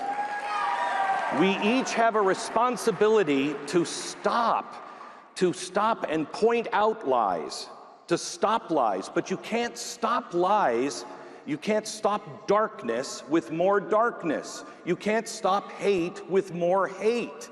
You only dispel the darkness of lies with the light of truth. A single candle will light up a room. If everything is dark, one cell phone will be seen everywhere in this dark room. You are that single candle. You are that light. And if you don't believe it, I understand. I do. I get it. I've spent a lot of time trying to think back to when I didn't have white hair, when I was your age, and what I thought and what I would be thinking if I were you. If I were you, and I'm 25, I was 1 when the World Trade Center came down. I would have no memory of that, and I certainly wouldn't have a memory of the United States before that. You'd have no idea what it was like to get out of your car in front of an airport and walk directly to the gate. You don't remember a time when you didn't have a cavity search just to go onto an airplane. You don't know of a time when you didn't have to have your iris scanned. Until, if you were born in 2000, you don't know of a time when this country wasn't at war or the world wasn't on the verge of global war. That is a frightening place to live.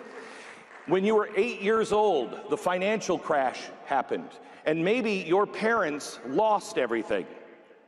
But the big guys in New York, the big guys at the banks, they didn't lose everything. Nobody went to jail. And you and your family paid the price that none of them had to pay.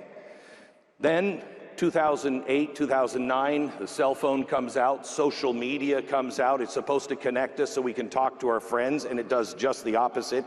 It divides us, it changes us. Then 2020 hits, COVID happens. If your parents survived 2008, now they face COVID.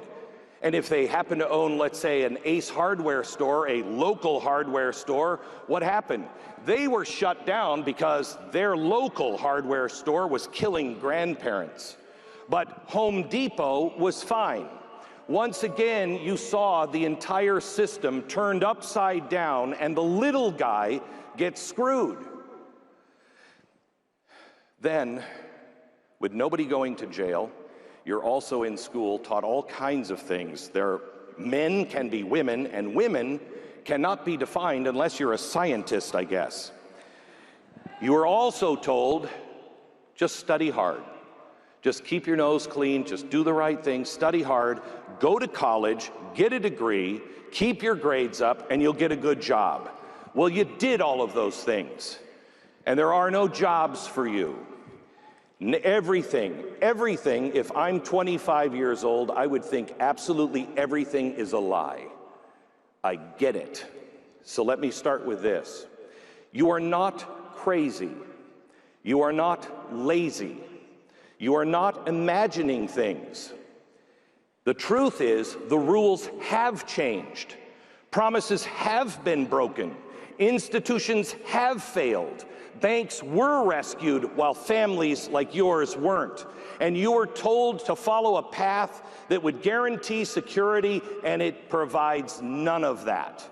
But the most dangerous lie that you have been told wasn't that the system failed you. The biggest lie that you were told is that you don't matter. Here's the thing. I want you to understand, a broken system does not erase human agency. It reveals who still has agency. Every single generation since the beginning of time has inherited a mess, but only the great generations turn that mess into a mission, and that's your calling. America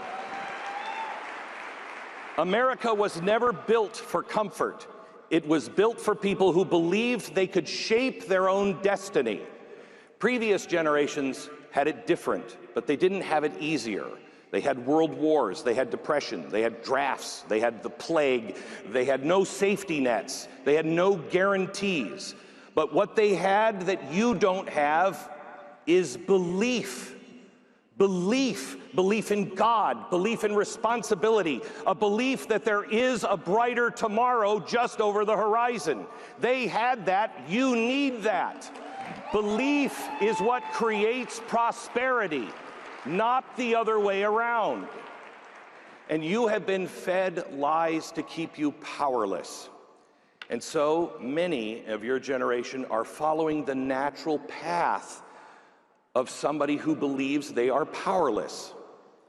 You look to others to lead. You look for a leader. May I propose one? You are the leader.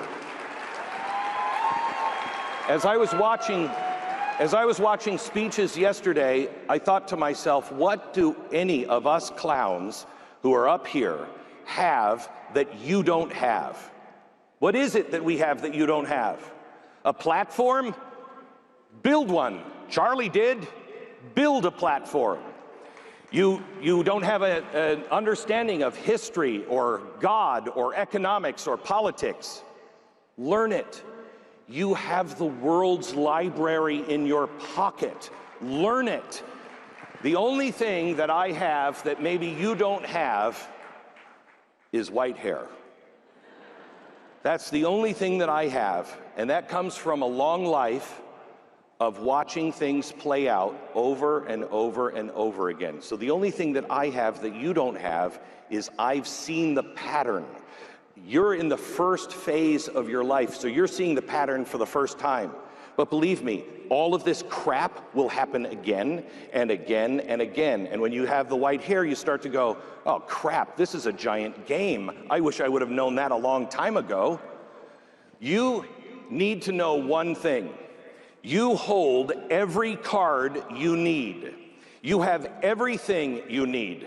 Everything and more. You have your intellect. Your intellect, so you can now think, you can reason, you can learn. You're living in a country that today is still free enough to where you can ask questions and never stop asking questions, especially the uncomfortable questions. There is no such thing as a wrong question or a dangerous question. You ask those questions, but then you find the truth. You don't have truth given to you. No one is here. Don't take anything I or anyone else on this stage say as gospel, because I'm not Jesus. None of us are. You find the truth yourself. You can hear something, but then you prove it to be true yourself.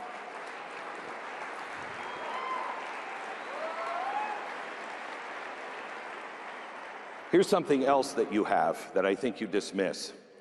You're here. So if not you, who? If not now, when? The other thing you have that you dismiss is that you're alive. And that to me means, proves the fact God does not make excess people. You have a reason to be here. You have a purpose. There is a reason for you to be alive. God doesn't make excess people. You're not excess. You're the center of your life. I will tell you that I believe I'm 61. I believe 2 months ago, I discovered the reason why I was born. And I had planned on talking to you about that because it's really important. But you need to hear something more important than any of that I have to share with you. You need to believe in yourself. You need to recognize the power that you have. You don't need permission to begin a meaningful life. You have 3 levers of power that you don't understand that you have right in front of you every day. You have 1, internal power. No one can control your work ethic, your honesty, your discipline, your faith, or like Jeannie, your response to others. You own that. Don't let others dictate how you respond.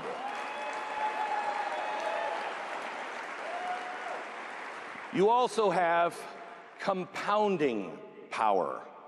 The compounding power. Small, consistent actions every day will beat institutions every time because your skill compounds. Every time I met with Charlie, he was a different and better person. Every time he was smarter. He was deeper in with God. He was more successful. And towards the end of his life, it was compounding so rapidly that the changes were staggering. But he's the one who did it. He just chose to do it. Reputation compounds. Integrity compounds. Intellect compounds. Time is not on my side for compounding any of that anymore. But you have all the time you need to be far greater than anyone else you're going to hear speak today. The third thing you have is spiritual power. Meaning is not given by governments or markets. Purpose precedes prosperity. God doesn't create excess people. If you exist, it means you're needed. You are not born too late. You were born into this moment for a reason only you will find, and it requires courage to go out and find it and stand. You are not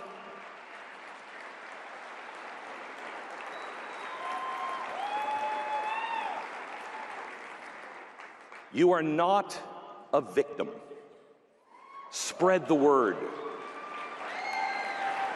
History has never asked a victim to save it, nor does history ask comfortable people to save it. History asks capable people to save it.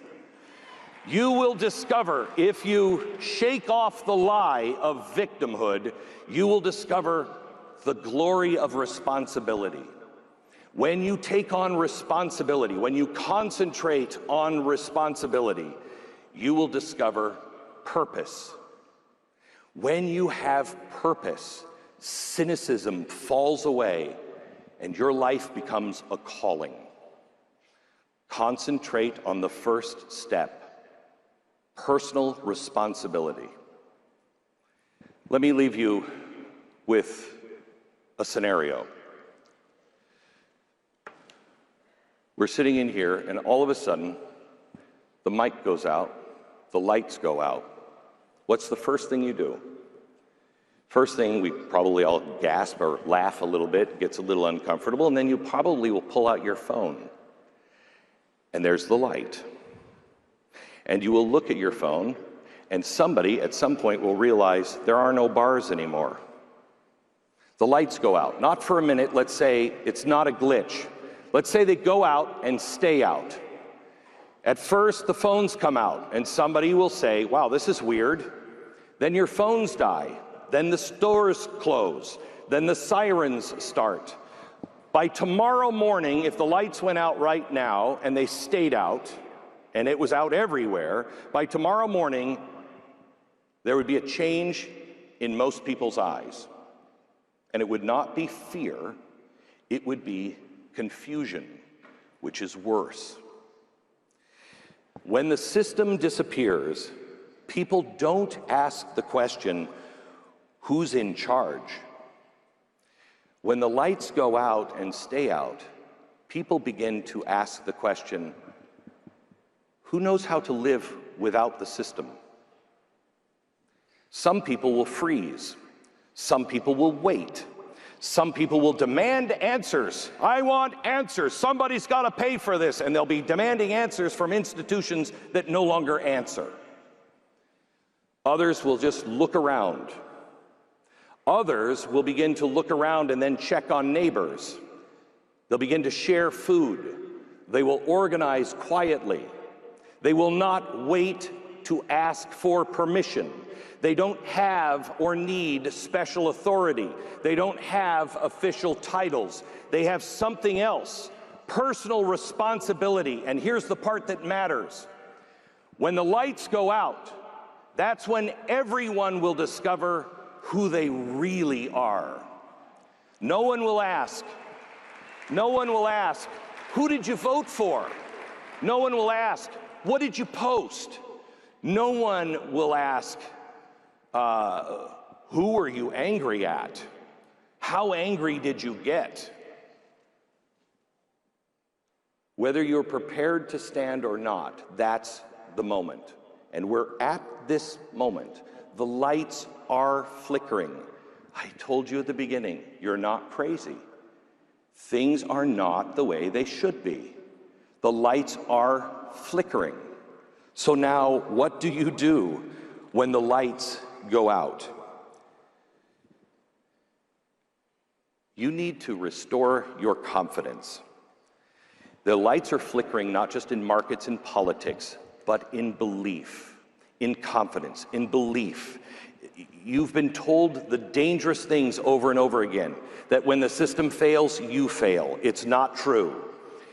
People matter more in those moments rather than less. And every great generation in history, they were forged in a moment when something big broke.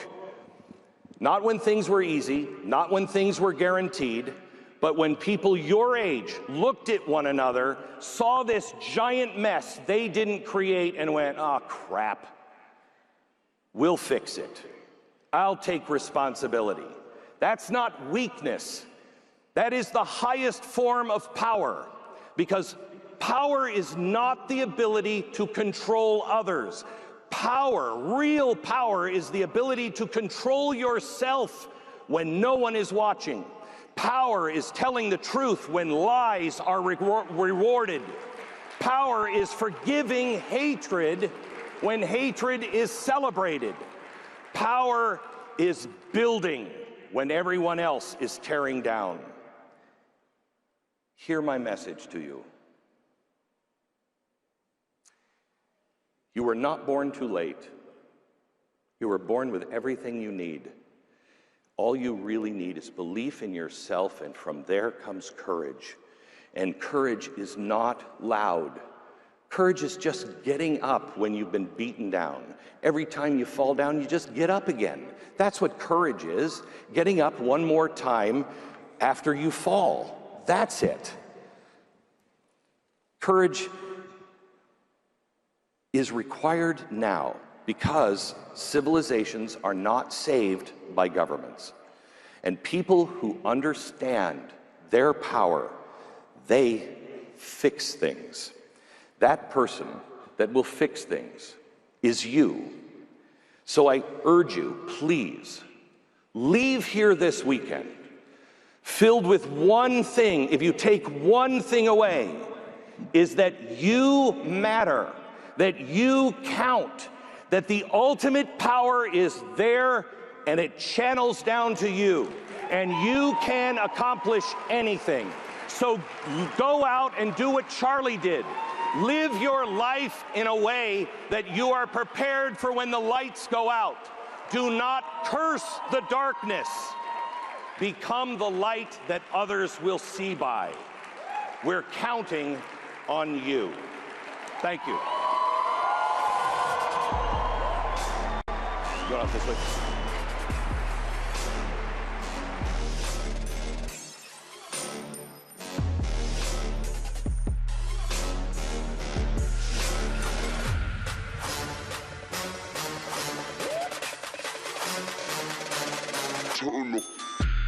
As a father of 2 young kids, I've realized there's nothing more important than being present for every incredible moment in their lives. I used to think health was just about staying active. Now, I understand it's about knowing yourself deeply so you can be your best for your family. Since beginning this journey, I feel more connected, more alive. Taking care of myself is a promise to my kids and to the moments that matter most. With Jevity as my partner, I'm creating a future where I never miss what matters.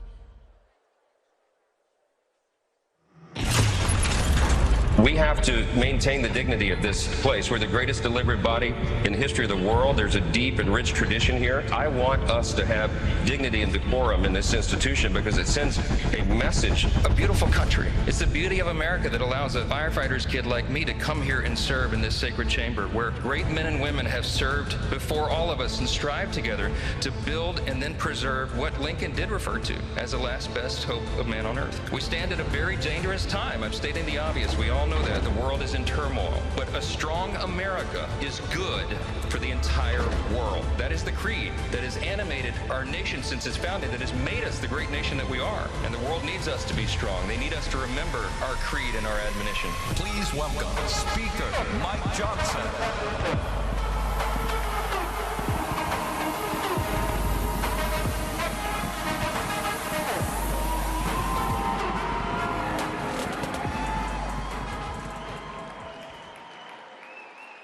Thank you so much. So good to see everybody.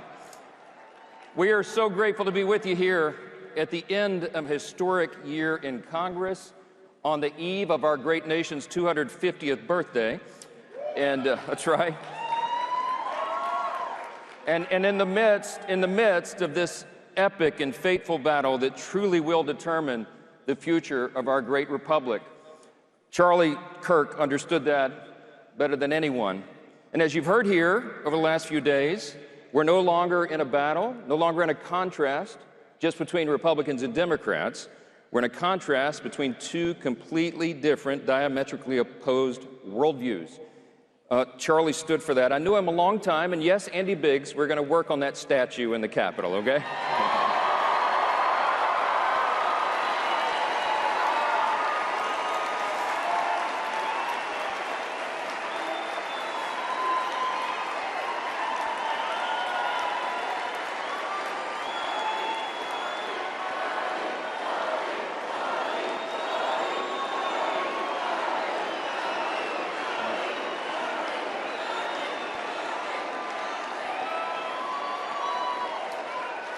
Thank you for that. Thank you for that. I knew Charlie a long time. I came up in the conservative movement. For about 20 years before I got to Congress, I served as a constitutional law attorney. And so my job was to go into the courts and defend religious freedom and marriage and family and the sanctity of human life. I came across a lot of people during those years. I don't think, when I was doing the work in the courts and the court of public opinion, I don't think there was anyone else who handled that court of public opinion better than Charlie Kirk, and that's why we love his legacy so much. I was honored to be asked to speak at 4 different vigils and events for him following his tragic passing. It was as if the ground shook beneath all of us, and at each one of those things, we all had a short amount of time, and I just presented a simple message, and I wanted to share it with you here this morning. It's a pretty simple thing. I think the best way to honor Charlie's legacy is to live as he lived. And what I mean by that is I think there's 2 very important things that all of us can and should do. I think we should advance his principles, and I think we should adopt his approach. Now let me talk about the first one, advancing his principles. See, what Charlie stood for was very well known by everybody. He was a man of deep faith and conviction, as we know. He was a man who was truly authentic, and that's what drew everybody into the message. That was the great power of his message, was that it came so deep from his heart. It was authentic. Charlie believed in the things that Scripture says we should focus on, the things that are praiseworthy and noble and good. He believed and he preached faith and family and freedom and virtue and patriotism. See, Charlie understood we live in the greatest nation in the history of the world, and it's not even close, and we all know that.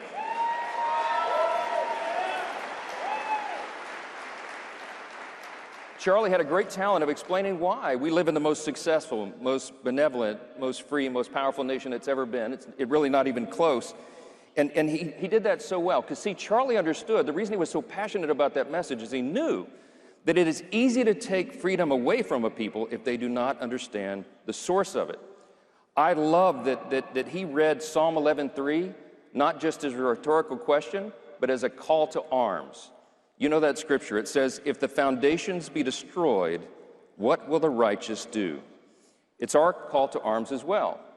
To save our country, all of us have to defend the foundations and advance these truths. So what I wanted to do in just a couple of short minutes here is give you what I think may be a helpful illustration that you can use as well. I've been doing this for the last few years because I'm going into these college auditoriums and sometimes on these large stages, and usually I have a whiteboard. I request a whiteboard. And I go through what I just say is a word picture, 5 simple words to explain why we live in the greatest nation in the history of the world. This is important for us to do right now because so few people understand it anymore. So let me offer this illustration to you, and maybe you can use it as well. You don't need a whiteboard. You can do it on a napkin or a small piece of paper. But here's what I do. I go up on the board, and I write 5 words on the board. I go to the top, and I write G-O-D, all big capital letters at the top. I go halfway down the board, and I write king, lowercase k. The bottom of the board, I write the people, backslash the subjects. And then I draw a bunch of arrows down from the king to the people. I back up, and I look at the whiteboard, and I say, see, this is a graphic illustration, a graphic word picture of what would be defined as the philosophy of the divine right of kings. It's an old European medieval notion that other countries bought into before ours came along. And it explains this basic idea. They believed that there was a God somewhere hovering high in the heavens, but the real boss, the earthly boss, the sovereign, was the king. And the king was the one that could give you all your rights, tell you what property you can hold, sometimes who you can marry, what you may do for a living, etc. The king was the boss. Well, in 1776, a group of faithful patriots came along. Yeah, and they deeply considered this old medieval philosophy, and they said, that's not right. The king is a tyrant. The king is taking away our rights. Now, you might know that many of them were seminarians. They were students of Scripture. They understood the real truth, and they said, this is not what this is all about. G.K. Chesterton was a famous British philosopher, and he said one time, America is the only nation in the world that is founded upon a creed, and it's listed with almost theological lucidity in the Declaration of Independence. What is the creed? We hold these truths to be self-evident. Now, when I'm in a big audience of university students, I'll say, hold on, wait a minute, what is a self-evident truth? Something that's obvious. We hold these truths to be self-evident, that all men are created equal. Wait a minute, it doesn't say just born equal, it says created equal, okay? By someone. We hold these truths to be self-evident that all men are created equal. They are endowed by their Creator with certain inalienable rights, and among these, the rights to life, liberty, and the pursuit of happiness. It was such a revolutionary statement at the time. You know why? Because we shattered that old paradigm, that old philosophy. And effectively, I go to the whiteboard, I take the eraser, and I erase the word king off the board. I erase all the arrows that went down from the king to the people and the subjects, and I erase the word the subjects. The only 2 words left on the board, 3 words, God and the people. So then I draw all the arrows straight down to the people. And I step back and I say, that, my friends, is the root of our Judeo-Christian heritage. That is the root of the truth that made us the greatest nation in the history of the world. That's it.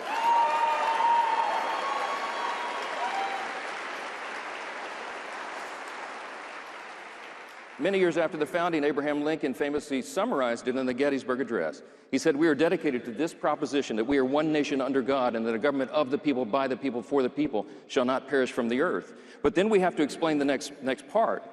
Why did that make us so successful? Because of the implications of that worldview. So you understand the difference between that and what the other nations were pursuing before us. See, what Lincoln was talking about is if we're going to have a self-governing people, we have to have responsibility that goes along with that. The founders understood that you had to have a basic moral consensus to keep a constitutional republic. George Washington was the father of our country. He famously said in his farewell address, "Of all the dispositions and habits which lead to political prosperity, religion and morality are indispensable supports." John Adams came next. He said, "Our Constitution is made only for a moral and religious people. It is wholly inadequate to the government of any other." The other implication that comes from that is that because we are made by a creator, remember the framers, the founders were students of Scripture, they understood every single person is made in the image of God. And there's big time implications that come from that. You know what it means? Yeah. So the meaning of that is so important because it means every single person has inestimable dignity and value. And your value is not related in any way to the color of your skin or what zip code you live in or what your major is in college. Your value is inherent because it is given to you by God, and no one can take that away. No one can take that away.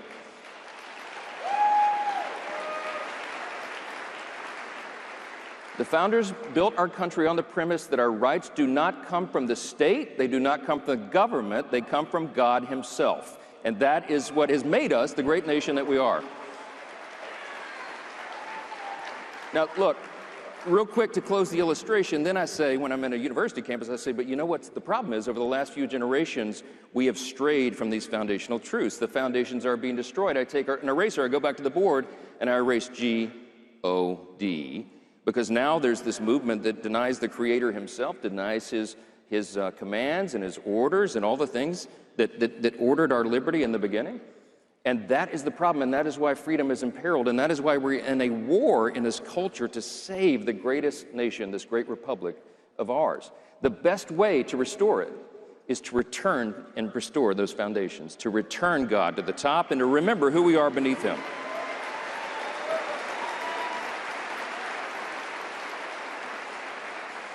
Look, Charlie knew those foundational truths and he evangelized them better than anybody I know, and now we all have to do the same. So the first principle is advance his principles, and the second one is adopt his approach. I just want to say this to state the obvious, and you all know it. I'm delighted to follow the Professor Glenn Beck here this morning. His message was spot on. See, Charlie loved a vigorous debate, but he loved people more. That's the secret, right? He took to heart the biblical admonitions. Among them are a few. 1 Peter 3:15, always be prepared to give an answer for the hope that you have. I love 2 Timothy 2, and Charlie did as well. Study to show thyself approved unto God, a workman that needeth not be ashamed, rightly handling the word of truth. Charlie also loved 1 Corinthians 16, verse 13. Be watchful, stand firm in the faith, act like men, be strong, but let all that you do be done in love. And as radical and as powerful as it is, Jesus reminded us, you're supposed to love even your enemies. Now, that's our calling. Charlie was never motivated by hate for anyone. That's why he was such a great example. That's why his legacy lives on as it is, because he was driven by that powerful truth. After every debate, he was always the very first person to reach out a hand of friendship to someone or offer an arm around the shoulder of someone who he felt was lost. Because in so many places, in so many cases, the person on the other side of the table actually was lost in a very real sense, not just philosophically, but spiritually. And it was about this eternal battle. Charlie, our friend Charlie, served sacrificially to pull people back from the abyss. He didn't do it just to save a country. Even more importantly, he did it to save souls. And that's what we have to remember, especially on this Sunday.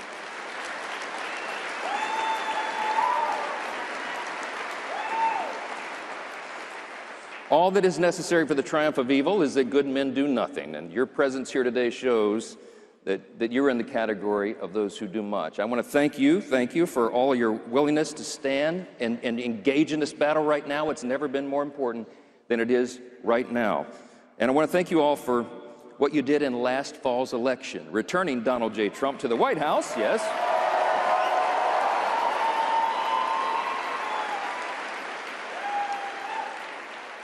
And allowing us to keep the majorities in Congress, in the House and Senate. Now, let me tell you something. That's in spite of the media's desperate efforts to paint a different picture, we worked arm in arm with President Trump over the last 12 months, and we have had one of the most consequential, historic Congresses in the history of this country. Let me bring you a couple of these. Yeah. America is looking at a split screen right now, okay? On one side is President Trump and our majorities in Congress delivering on our promises. Like a short list. We ended the border crisis, right? In very short order. We are working right now to solve the crime crisis in all these major cities around the country. We passed the largest tax cut in U.S. history, and at the same time, the largest spending cut in U.S. history. We are restoring American energy dominance. We are bringing down the cost of living, and we are rooting out fraud, waste, and abuse in this government.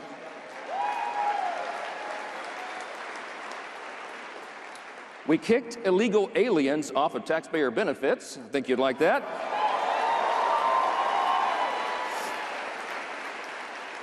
We slashed funding to USAID, PBS, and NPR. Yes.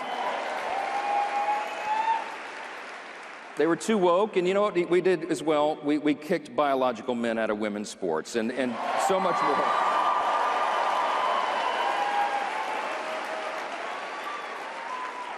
In the last 12 months, we've codified more than 70 of President Trump's nation-shaping executive orders, and that's so far. And meanwhile, he's been reforming every agency of the federal government and restoring peace through strength again. We desperately needed all of it.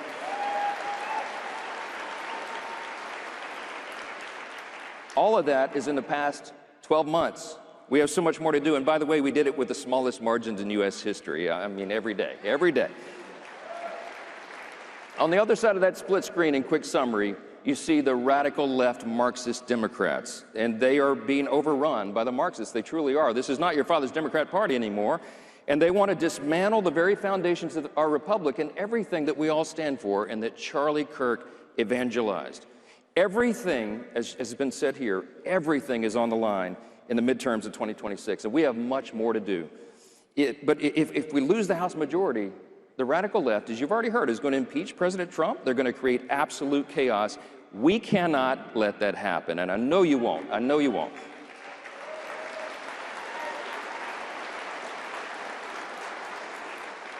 I want to leave you with three things.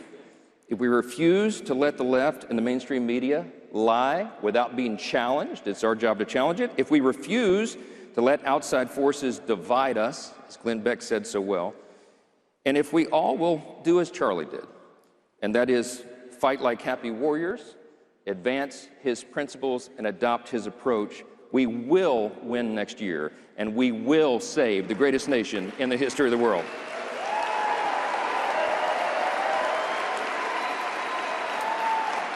We're going to do it together.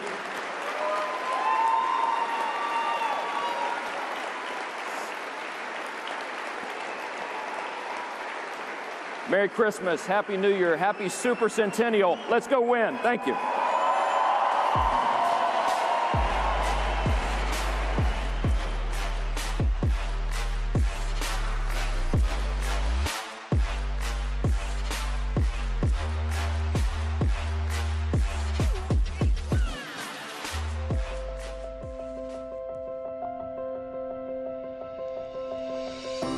I think Charlie represented freedom of speech that a lot of people are scared to have, especially in this time and in this generation. He gives people my age that are younger generation the confidence to be able to have conversations that are difficult. He was one who shined the light for young people and young individuals like me. He was such a role model for young people, and I think that his voice will continue on even though he's already gone. He was a person who stood for what he believed in. He was like a man of faith, a man of God, and a man of the people, a man who believed in freedom. And yeah, I like that he died believing what he believed in. I think Charlie Kirk was just an inspiration. He helped me find my religion, and he helped create a bigger bond between me and my girlfriend. He meant a lot. It really just was awesome for someone who actually cared for people our age and showing us how to use our voice. He just taught us not to be afraid to share our own opinion. Almost every day I would listen to his podcast, see his videos. So for me, he was a guide to life. He was a guide to how to handle myself in campuses, in my high school life, and among young people. We were moved by Charlie Kirk's life and unfortunately having lost him. And so I I'm grateful as an artist that I had a means to convey how I felt, because it was a lot. It was a tornado, a hurricane of feelings. Just kind of like on a shirt, Charlie meant freedom. Charlie meant that there was a voice out there, that there was an ability to converse and share ideas and say that America is more than just fighting, it's more than just bickering, it's the willingness to be able to share your thoughts and be who you want to be and grow to the person you want to be. Listening to him debate people, even the people who didn't really enjoy his opinions and his thoughts, was really inspiring for me, and I've sort of replicated that in my life. So Charlie was more of a mentor for me. Charlie was a role model, especially for young people like myself, where we never got a voice, and our voice wasn't important. To me, Charlie was a leader who I looked up to and helped shape my political opinion, especially in a world that they try to navigate you towards like the mainstream idea and what they want you to believe in, and he helped really shape what I believe in now politically. So he's someone I've always looked up to. Either TikTok or Instagram, and just seeing what impact he's started to make on campus, that's truly how I figured out who he was. He did so much for me. I have done so many amazing things because of Charlie. I met so many amazing people, and I've been so many amazing places, and I am just so grateful for Charlie Kirk. I've always been a big believer in freedom of speech, and I can't think of many people who showed freedom of speech and supported freedom of speech as much as he did. Charlie meant the future. He started coming to schools, and I watched him for the last number of years gain in popularity and gain people's trust. That meant something to a lot of us. Charlie meant to me as just a person who went out and wasn't scared to exercise his right to free speech. He went on to college campuses, all of which are pretty much liberal, and wasn't scared to talk to people, wasn't scared to debate. Like you said, when debate ends, violence happens. He wasn't scared of people's opinions. He wasn't scared of what they thought of him. He went out and did what we all want to do. I think he really is the epitome of love your neighbor.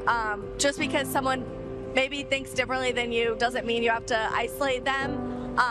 We're called as Christians to love and to challenge ourselves as well as others. So I think that's what he showed me and all of us. Just seeing the way he spoke to the younger generation, it was truly an inspiration to see, the potential of what could be, and I think honestly, just following Charlie Kirk's words and hearing what he has to say really spoke to me and really got me out to be more vocal in what I believe in. I want to say thank you especially to Charlie Kirk for inspiring so many people with his vision, with his mission of just opening dialogue, having dialogue with folks, sharing his faith publicly, sharing his ideas publicly, and engaging in a conversation with people. I think Charlie gave us all courage to be able to both talk about Jesus and then also about what we believe in, and that what you believe in, you're not singled out in that, but that it's an entire movement and a coalition that's being built to fight for the Conservative Party. And so I think that it just gave us further boldness to be able to talk both about Jesus, but also about what we believe.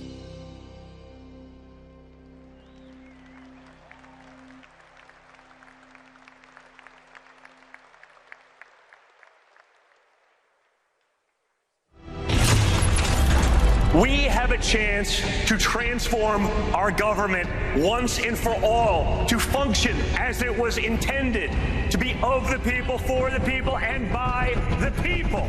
With the team that we have assembled, with what we're going to be able to do, with what we're able to expose, I think we can create a generational shift. They're trying to crush the family. Very few people understand the consequences of standing up to the nonsense, standing up to the swamp, standing up to big government, standing up to the mainstream media, standing up to big tech, standing up to the seemingly insurmountable obstacles that they've put up. But you guys did that. This is now the America First Party. Please welcome Donald Trump Jr.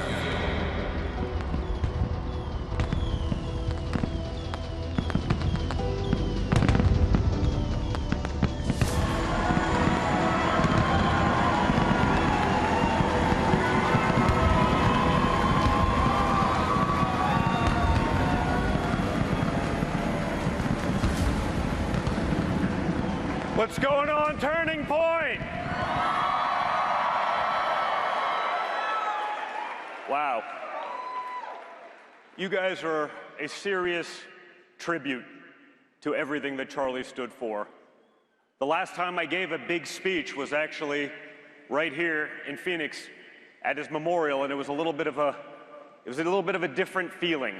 But to see this many young, patriotic Americans in a room, record numbers for Turning Point, just shows what's going on.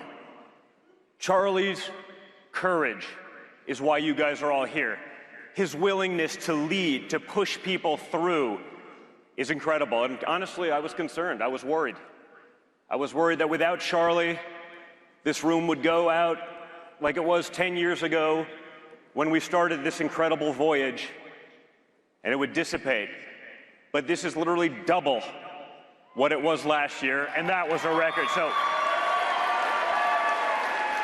So that is a testament to you, to your patriotism, to your bravery, to your resolve, and to everything that Charlie stood for. So you guys fired up? You guys having some fun? How many students are in the room right now? Raise your hands. I feel good, guys. I feel good about the future. Who's ready to take the next step and start a Turning Point chapter at a college that perhaps isn't there already? Who's doing it at high schools right now? I love this. Guys, we cannot sit this one out, okay? Everything depends on it. The future of our country, our children, Western civilization. It's now on all of you. So, other than God, family, and country, Charlie had some incredible things we needed to talk about in politics. You heard some of that from Speaker Johnson just now. But immigration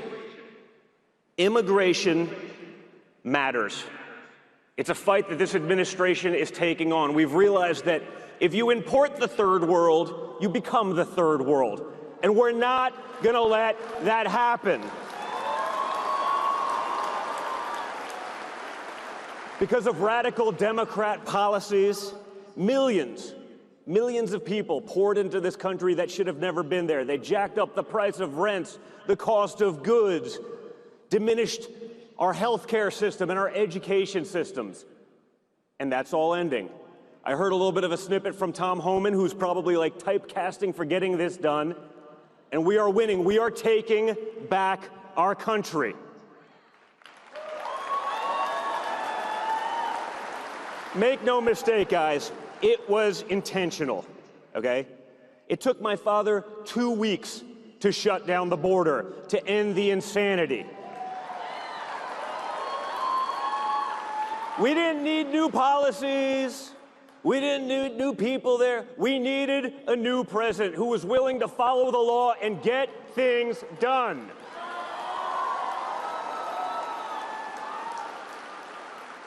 We're seeing the consequences of Joe Biden's policies and Democrat policies in general.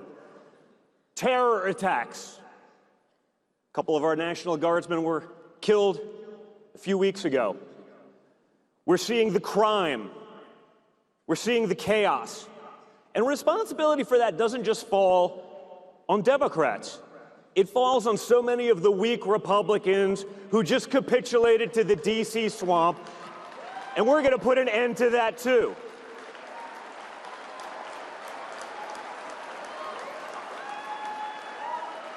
Some of the lauded voices, even in the Republican Party, demanded we bring in tens of thousands of unvetted Afghan refugees. For years, they turned Minnesota into little Somalia. How's that working out for anyone? I'm not sure, guys. I keep hearing diversity is our strength, but I'm not so sure. I'm not so sure. My father, JD Vance, Charlie fought to stop the nonsense. A country cannot survive when it imports people who don't share their values. We don't owe the world a thing. We owe Americans their American dream, and we intend to fulfill that.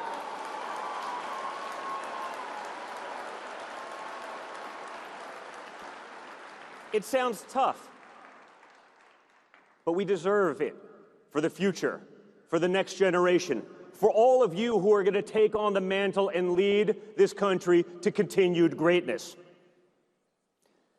Now, we're getting rid of the nonsense, and it's going to be great. The other big issue that Charlie and I fought so hard for was the Maha movement. Charlie, myself, Susie Wiles, a small cadre of people, were the guys that brokered that deal. So we stop allowing Big Pharma to put profits over actual health, to stop the insanity of jacking up our children with thousands of vaccines they don't need.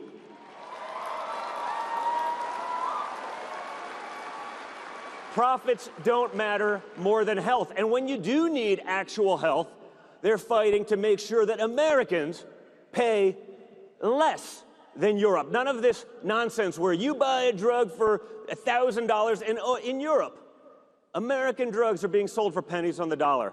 That doesn't work, and they ended that with the most favored nation's executive order just a couple of days ago. And the big one of the ones I've been fighting since like 2015. I didn't realize it would even turn into a thing because it was always so insane to me. The transgender issue. There's going to be no more castrating our children for big pharma and medical profit. That bullshit ends now.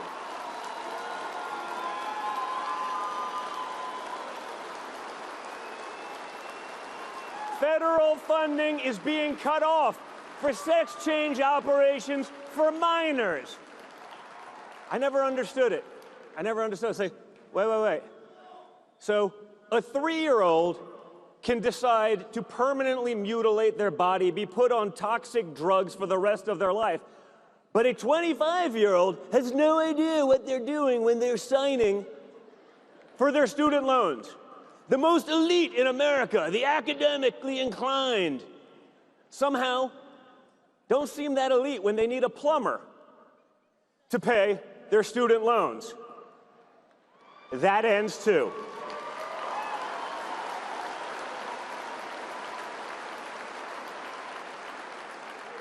And the number one issue, again, outside of God, family, and country for Charlie, something he fought and something he died for, was free speech. Free speech is alive and well in 2025. Charlie rejected the notion of being canceled for what you thought, for having that dialogue. Charlie, on it every day, he opened up one of the largest platforms in the world to those who despised him most. He allowed them to speak. He had that dialogue. They killed him for it. They killed him for it. Not because he was so radical, but because he was so effective. When people were able to hear both sides of an argument, wow, it's amazing what happens. For years, we fought the censorship complex. We fought the mainstream media. People couldn't even get basic truth out there. What binds us together, what matters more than the disagreements, is the ability to have that discourse. The real enemy, it's not Steve Bannon or Tucker Carlson or Ben Shapiro. It's the radical left that murdered Charlie and celebrated it on a daily basis.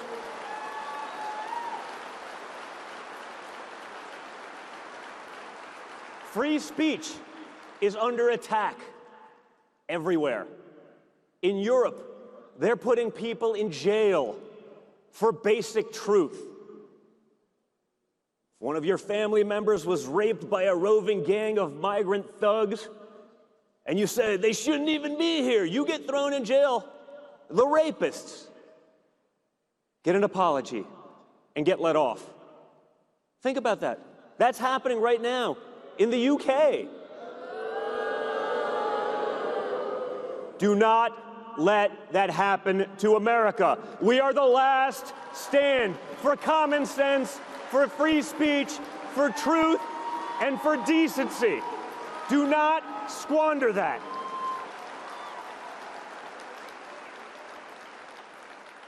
We have to live that freedom every day. America, guys, is not just an idea. Washington loves the saying, you know, the issue is beyond right and left. No, it's not. That's a lie.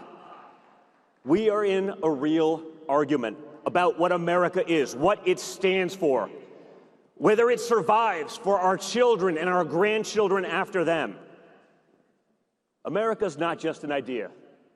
It's a place with borders, with land, with history and battlefields, with patriots and incredible people who want to see that perpetuate itself. They want to live that dream. The belief that it's just an idea and it doesn't matter. That's how you lose a country, and that's been the other side's intention for far too long. There is no backup to America, guys. You are it. You are that last line of defense. Patience, discipline, long-term victory. These days, people want instant results. Remember the day after my father was inaugurated, on January 20th, you saw the left. They ran with their sound. The price of eggs hasn't gone down. I'm sitting there like, wait a minute. Like, it's been like 14 hours. Of course, that then happened. Inflation hasn't gone down yet. It's been a week. Well, guys, it's hard to undo 4 years of idiocy. Inflation's under control, but when you have compound interest on double-digit inflation for 4 years, those prices are still too high. We have to work on that, but it doesn't happen overnight. It takes a plan. It takes a process. We're building something that lasts. We have to be in that together through common sense, long-term approach. You guys are Charlie's legacy. You're also the biggest beneficiaries of his movement, of his ideas. You guys are going to be doing this when I'm probably long gone. That matters. Don't squander that opportunity. Keep that wave going. For the kids who haven't even been born yet, for the children that you're going to all have, that hopefully you're mostly too young. I'm looking around, it's pretty young to have that going. It's why I got into this. When Charlie and I met back in 15 and 16, we're spending all this time together, I had no idea. I was a real estate developer from New York. We built buildings. But when I saw what the other side was willing to do, how they were so glib about just destroying our country, you said, we have to fight. We have to engage. This isn't just a conference, guys. It's a movement. Charlie built this for you, and as I said in my eulogy to Charlie, we are now all Charlie. There's not one person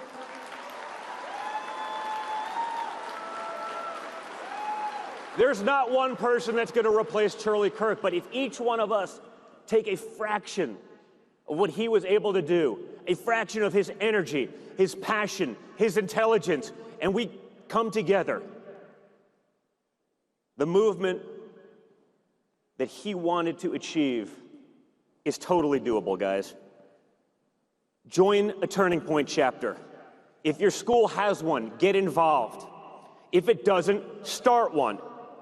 Bring 5 friends, build more. That's how we win. Become unafraid. And if you're in this room, you've already taken those steps. You've done that. But you need to open the door for others. You need to make it okay for them to take that step. Get out there. Do it on college campuses, in classrooms, in conversations. Don't ever, ever give up. We have to stay involved. We have to stay in the game. Midterms are coming around the corner, and make no mistake, the Democrat Party wants to do whatever they possibly can to shut this movement down. Not just the Democrats, the rhinos. You see the manufactured attacks on JD, myself, my father, anyone who understands that this isn't the Republican Party anymore. It's the America First Party. It's the Make America Great Again Party. And we are not going back.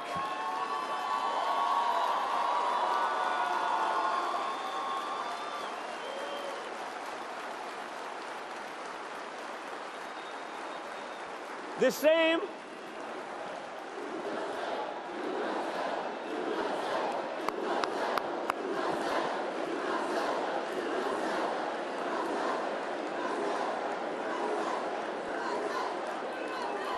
I love it, guys. By the way, if someone wasn't chanting USA next to you, you know they're a Democrat plant, right? Because they just can't do it.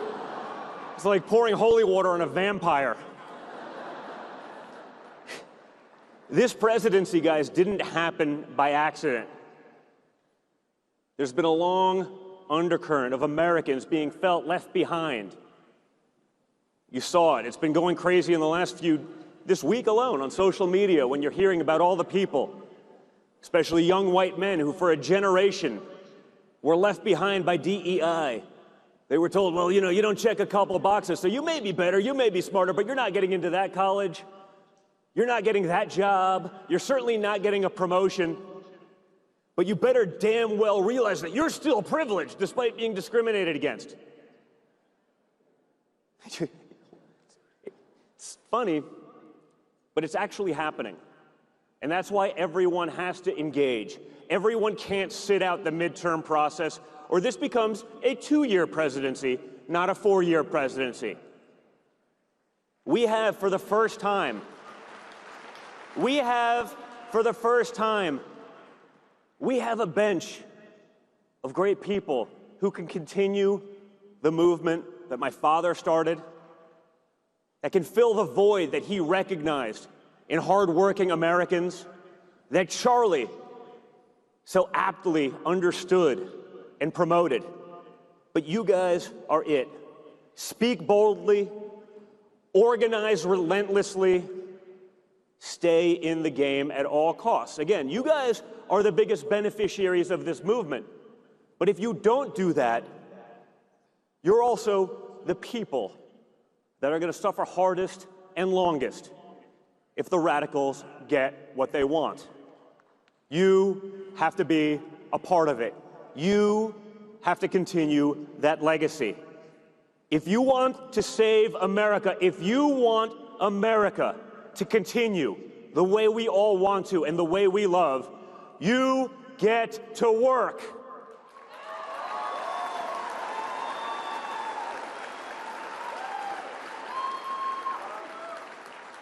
I wanted to call in a little guest.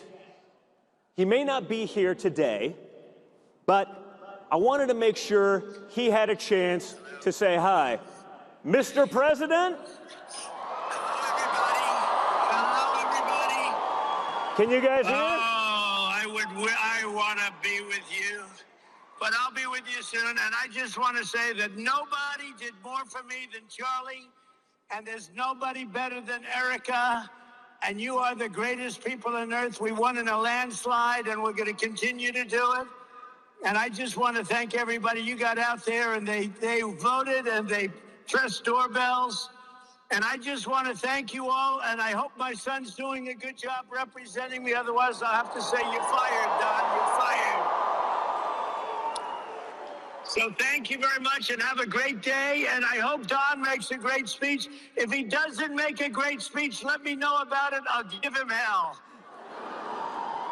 Well, Dad, there's literally... Everybody, Don, go have a good time. And say hello to Erica. Go have a good time, everybody. Well, there's 30,000 young patriots in this room. The movement continues. They're looking forward to supporting you and everything that you, Charlie, and really everyone that's part of this movement stands for. So thanks, Dad. We appreciate it. We love you. We'll speak to you soon. Thank you very much, and thank you very much, everybody. We love you. Have a great Christmas. Thanks, Dad. We love you. Thank you.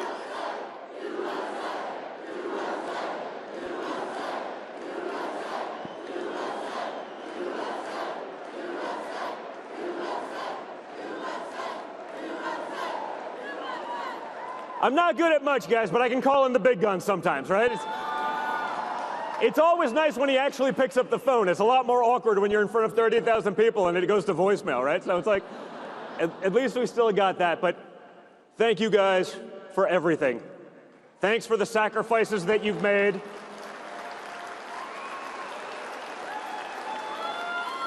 Few people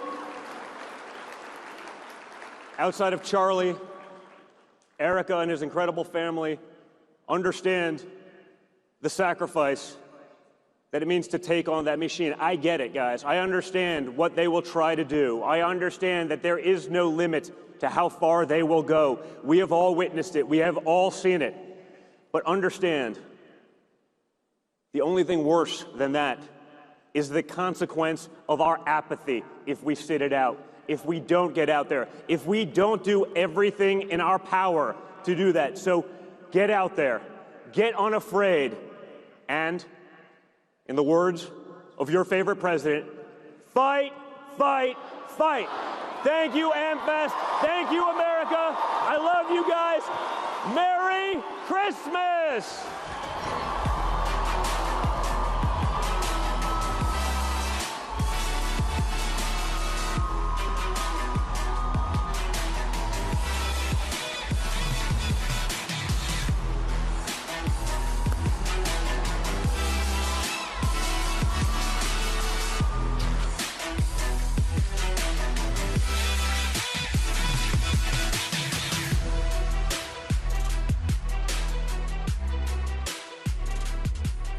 Ladies and gentlemen, all attendees have received an email to participate in the official AmericaFest 2025 straw poll. Results will be announced after the conclusion of today's event. Make your voice heard and participate in the official AmericaFest 2025 straw poll. Thank you.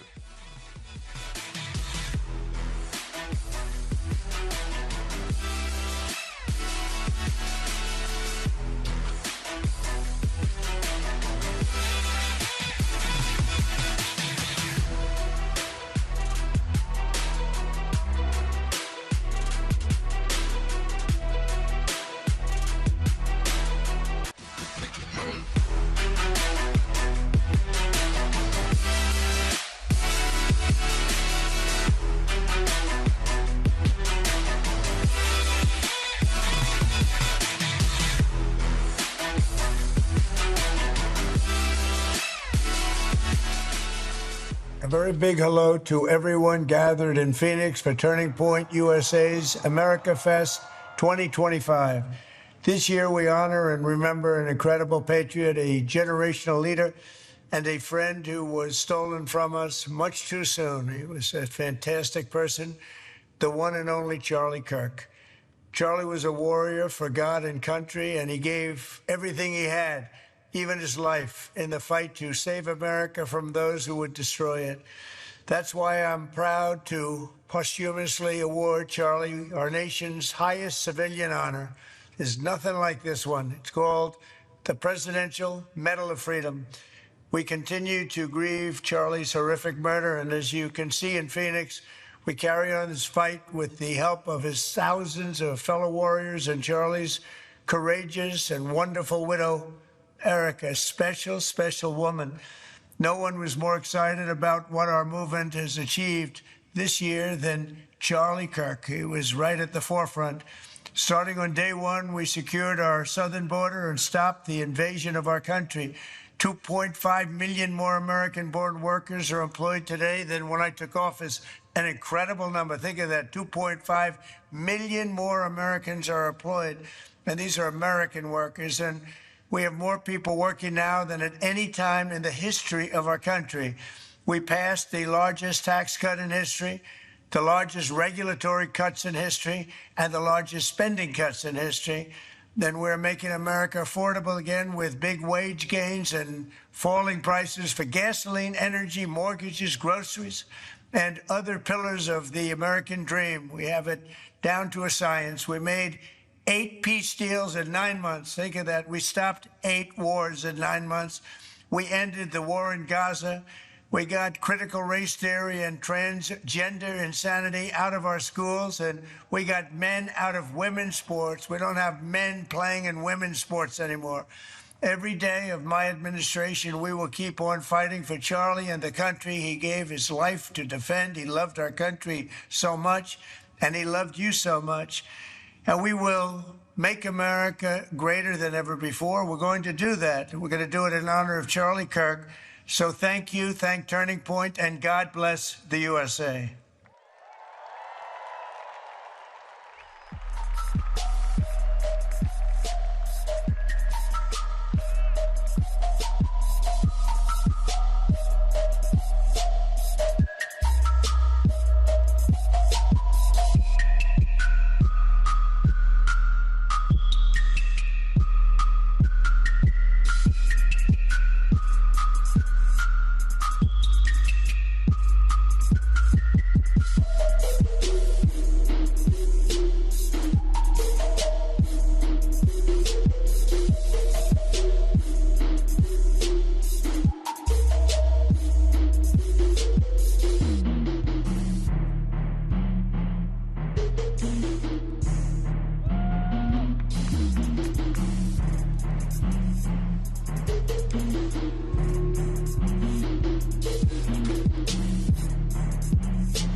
She's got the longest tenured career probably of any female rapper in history. One of the world's most followed artists on social media. Lost count of how many times you've won Best Female Rapper. The first female rapper to perform at the Super Bowl. Forbes certified. Icon is the word. A rap star who has gained so much notoriety for speaking out to defend Christians in Nigeria, thanking the president for standing up for that issue. Protecting Christians in Nigeria is not about taking sides. This is about standing up in the face of injustice. The American Music Award goes to...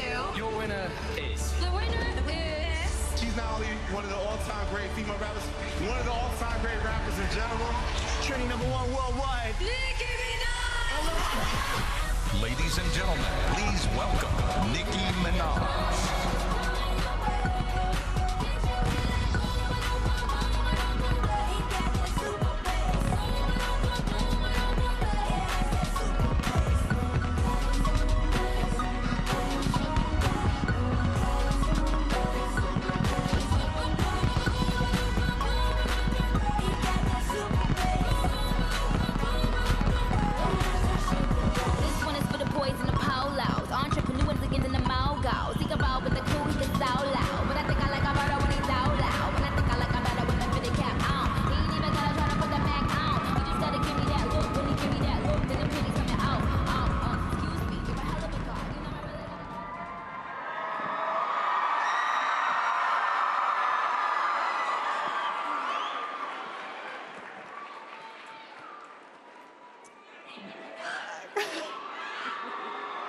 Hi. Hello, how are you? So those of you who know, Charlie was very good about having a surprise for every AmFest. And we are so blessed to have you. We are so grateful. I mean... Thank you. I'm honored to be here. I am honored to be here. Thank you for having me.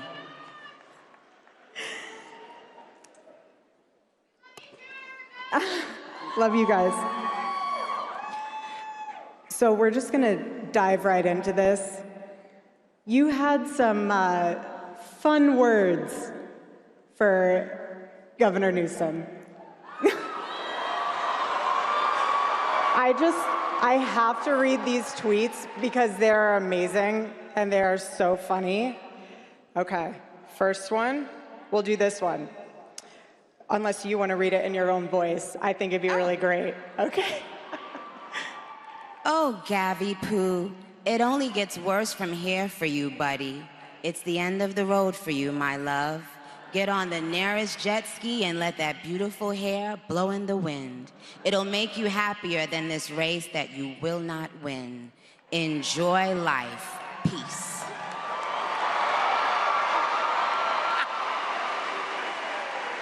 Okay. One more. Why not?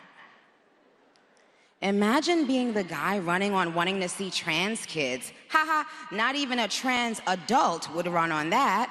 Normal adults wake up and think they want to see healthy, safe, happy kids. Not Gav, the Gav-nots. Gav, not in, Gav out. Send in the next guy, I'm bored.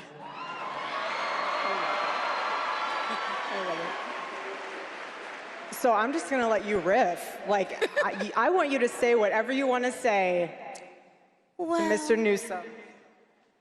Dear Newscum,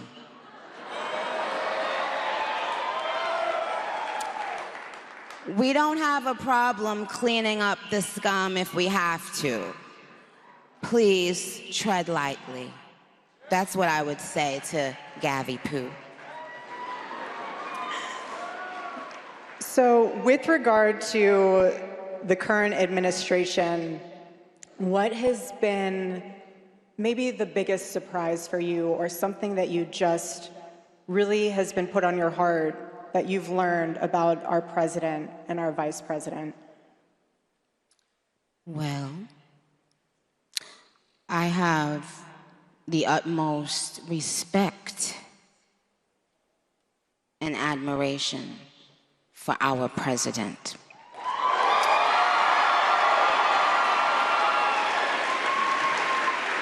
He has, I don't know if he even knows this, but he's given so many people hope that there's a chance to beat the bad guys and to win and to do it with your head held high and your integrity intact. He's from Queens, New York, like me. So, but what it's shown me personally is sometimes, you know, even in the worst feeling times in your life, you think that you're never gonna come back from it. But you do. And our president shows that. He's been through every single thing a person could be through publicly. Having to constantly be lied on. It's not really that funny. Until you are in that person's shoes that's being lied on, you'll never understand what it feels like. That person is a human being. They have a family who has to read those lies. And that's not, and it's just not fair. But this administration is full of people with heart and soul. And they make me proud of them. Our vice president, he makes me, well, I love both of them, but they're both powerful men, smart, strong, all of that, but both of them have a very uncanny ability to be someone that you relate to. I can relate to them. When I hear them speak, I know that they're one of us. Like, I know that they're not, don't you guys agree? They haven't lost touch of the world. You know, they're still connected to the world and what's happening in the world, with the younger people and older people, with the richer people and not so rich people. They have the ability to still connect and be real and make us feel proud to be American.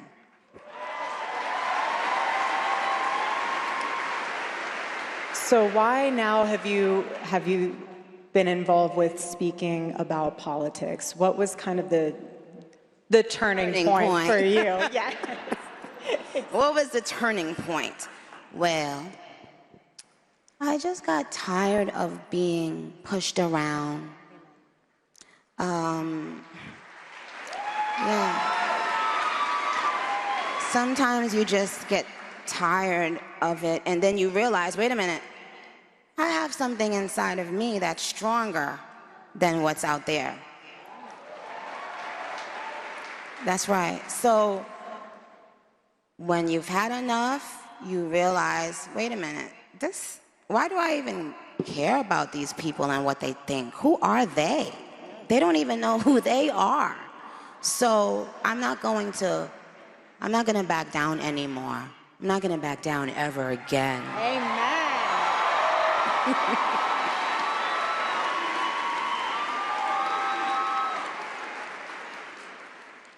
Can the students in the room raise your hand? Wow. This question is for you guys. So you guys are very courageous and bold on your campus. Nicki, I know our students feel this way, but why do you think speaking your mind has become so controversial? Because people no longer are using their minds, their brains.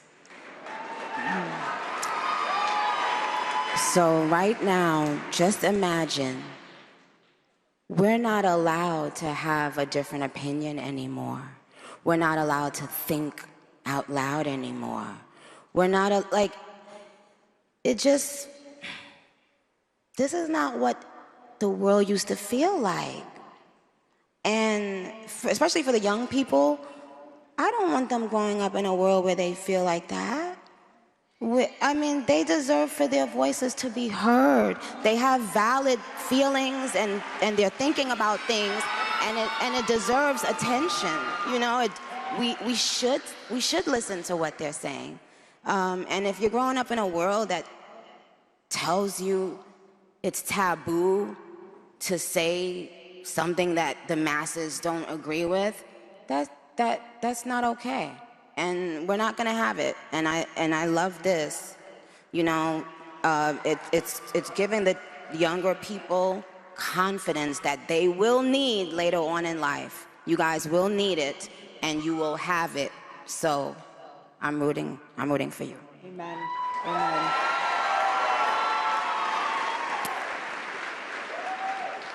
Again, Charlie would always say, it really does not take skill to be courageous. It takes a choice.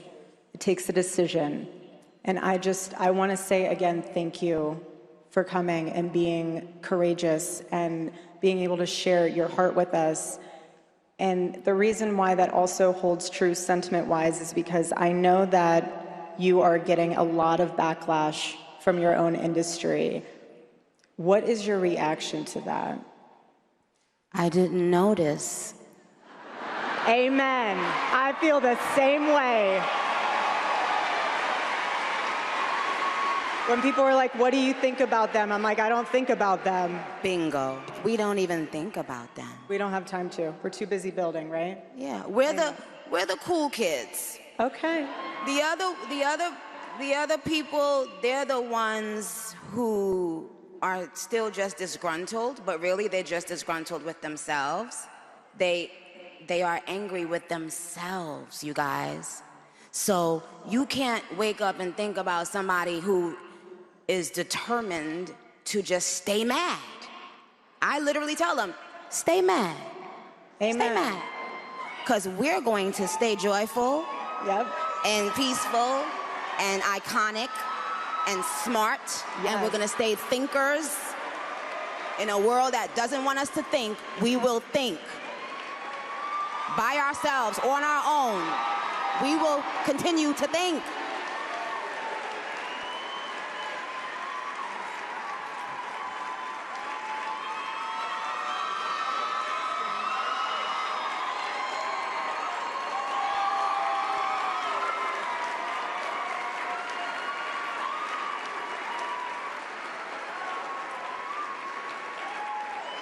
This is something I know that's really important to you and on your heart. And I personally want to know what inspired you to speak out for the Christians that are being slaughtered in Nigeria. Well, and that brings me back to our great president and this administration and our great country.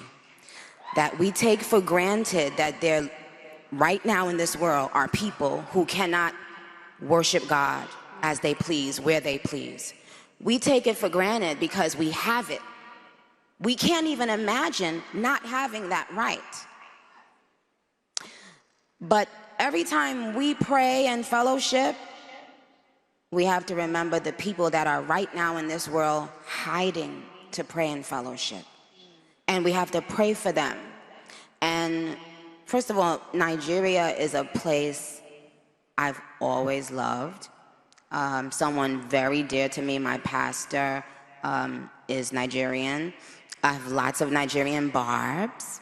And so hearing that people are being kidnapped, and while they're in church, people are being kidnapped, people are being killed, brutalized, all because of their religion. And that should spark outrage in the great America. And that's what it did. And again, we're not backing down anymore. We are not going to be silenced by the bullies anymore, okay? Know that. Hear that. Receive that, bullies. We won't be silenced ever again.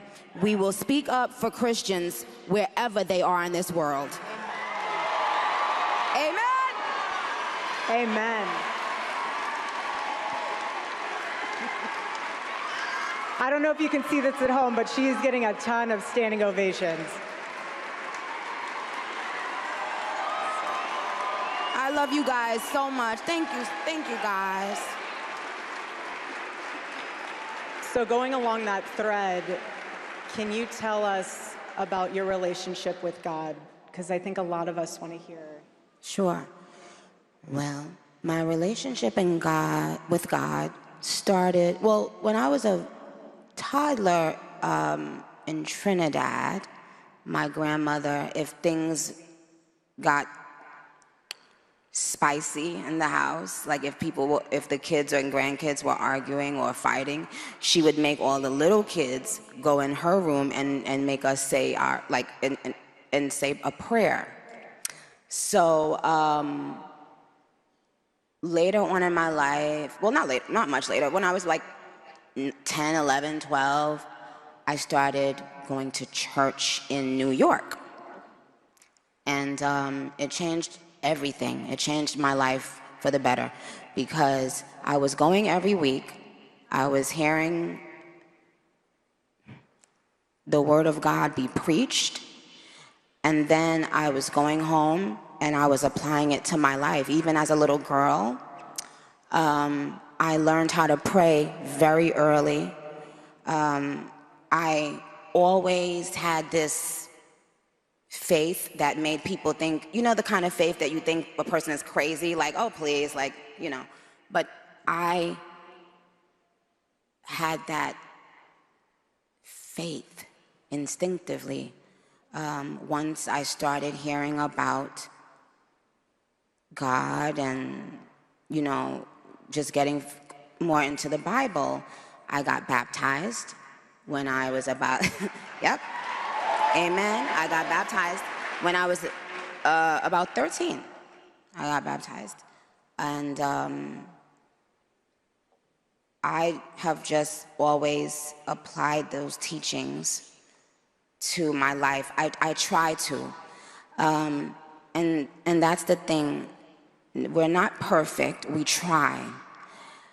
Sometimes I would wake up and feel so far removed from, not God, but from fellowship. You know, I was like, oh my God, I used to go to church on Wednesday, Friday, and Sunday every week, like literally 3 days out of the week. And then later on in your life, you become busy and you start thinking, oh, well, you know, God is in my heart and, you know, but then sometimes you can be in an industry as well that pulls you away even more. So lately, I've been feeling like, you know, like if you haven't seen a long-lost best friend for a long time and then you bump into them again, that's how it's been feeling for me, like just going back to God and praying and talking to him. And, you know, and he said to me, where were you? Where have you been? I've been waiting on you. And since that moment that God had that conversation with me, I've been in such a better space. Because now it's just, I'm thinking about, is God pleased with this? Not if the bullies and uglies are pleased, but if God is pleased. And when you have that personal relationship with God, guess what? Even in school, he's there. Wherever you are and whenever you need it, you have something that you can tap into immediately. It's immediate. You don't have to leave a message. He's not going to call you back. He's there immediately. As soon as you call on him, on the first ring, he's going to answer.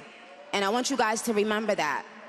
You're young, and first of all, I want to say, I'm proud of you guys. This is a major, to be so young, for you guys that are in college, to be so young and to care this much, this early in your life, it tells us how smart you are, and it tells us that there's hope for our future. So God bless you. Congratulations, you guys. You're amazing. Congratulations. You guys are amazing, okay? Know it. Feel it. Yes. Yes. Proudly. Be it proudly. Be who you are proudly. Amen. Yes. So, what have you, I mean, you're an amazing mother. What have you seen that has been a struggle for young women today? And then also, since both of us have little boys, I would love for you to also talk about the male side of that question as well. Okay, well, something that I've noticed recently is that for little girls, I think that no matter how you look, we should be trying to instill into them to be proud of how they look. Recently, in the media, it's almost been like a push to, it's not just making young black children feel proud of themselves, but it's almost like doing that and at the same time telling other children not to be proud of themselves. And I don't want any child feeling that way. If as black women, we felt that we were not being represented and not being admired for our beauty, if we felt like that as black women, why would we want to do that to other women? Amen. Why would we now need to make other people downplay their beauty so that we can feel, no, that's not how it works. I don't need someone with blonde hair and blue eyes to downplay their beauty because I know my beauty.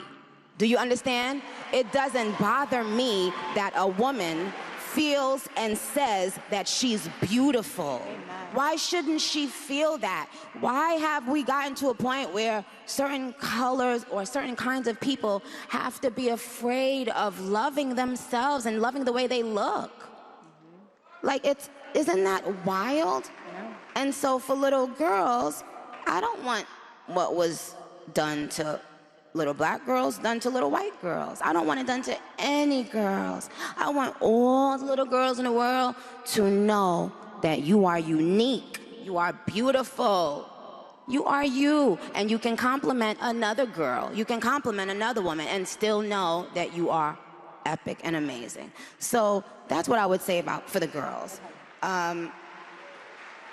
And I know I know my adults understand clearly where I'm going with that, where I'm getting, you know, I don't like that.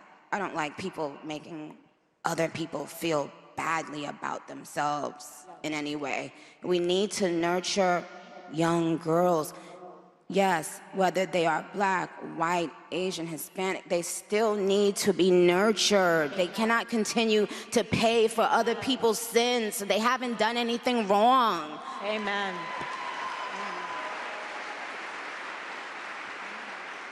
And what do you think about for young men? For young men. And for young men, don't be new scum. Yes. See, dear young men, you have amazing role models like our handsome, dashing president. And you have amazing role models like the assassin JD Vance, our vice president. And when I say that,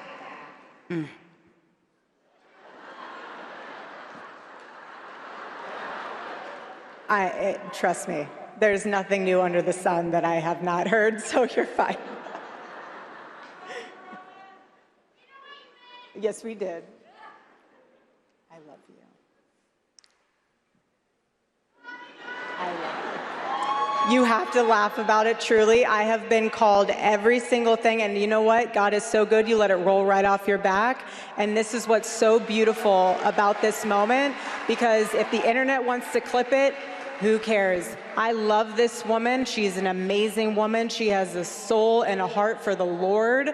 And Words are words, but I know her heart, and it doesn't even matter. And you say what you want to say because I know your heart. I will not judge that. My sister. Thank you. For boys, be boys. Amen. Be boys. It's okay. Be boys. It's nothing wrong with being a boy. Amen. How about that? Amen. How powerful is that? How profound is that? Amen. Boys will be boys, and there's nothing wrong with that.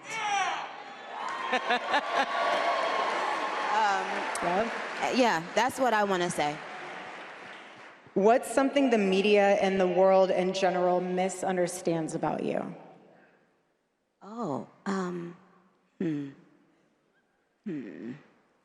think people think maybe that I'm mean, or, maybe when you have a strong presence as a woman, it's easy to just box you into one box, like one category of mean or, other words. They want to put you in a box to be able to label you what they want you to be, but you're so much more than that.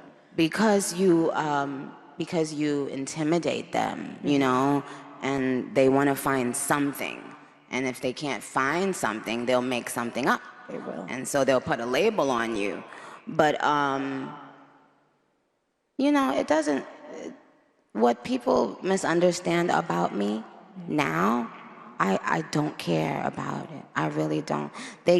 In fact, I love that they misunderstand me now. I do too, because it shows that you're not a part of this world. Someone once told me, do not be surprised when the world acts like the world. And I held on to that so much because even being in this role now, they're trying to figure me out. Okay, enjoy. I am who I am. There's nothing to hide. And I know you feel the same way when people misunderstand you and you're like, okay, well, I have an audience of one. Well, now I have an audience of two, but I have an audience in heaven. And I know the Lord knows me, Lord knows you, and he put everything in you to be able to make a difference in this world. Likewise to all of you students and everyone else here. And to go into that further, I know that and I'll end on this, I know that a lot of you guys have been hearing about, we are doing this for Charlie, and we're doing this for his legacy, but we're also doing it because each and every one of you guys have a legacy. And I want you guys, when you leave this conference, to take something with you. And when it gets tough out there, I want you to hold with you a word. It could be anything. For me, it's Charlie.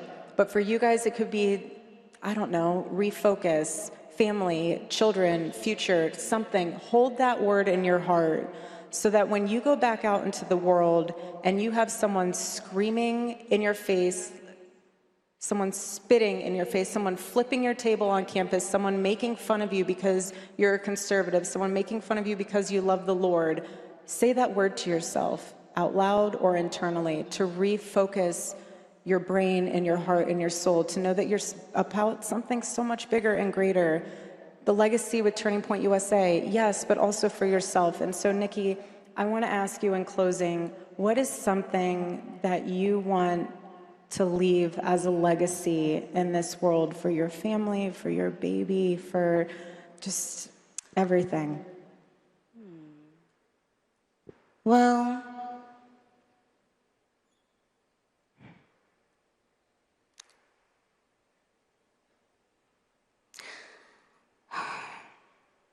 that it's okay to change your mind.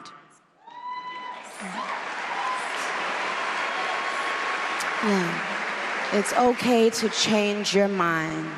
You don't have to, sometimes there's a lot of things projected onto you when you change your own mind. They project fear, shame onto people who don't think and do as they think and do.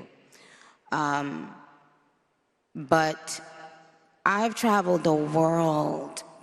I've performed for huge crowds all around the world. And no matter how many songs I do on that stage, it didn't mean as much as this. Because this is a direct link for younger people. This is a direct link between young people and God. And there's been a lack of that. There's been a lack of that in our media, in our everyday conversations. People have been, interestingly enough, people have been Christians have been being persecuted right here in our country in different ways. So when we talk about Nigeria and other countries, know that prior administrations saw nothing wrong with that. And that's what was wrong with them.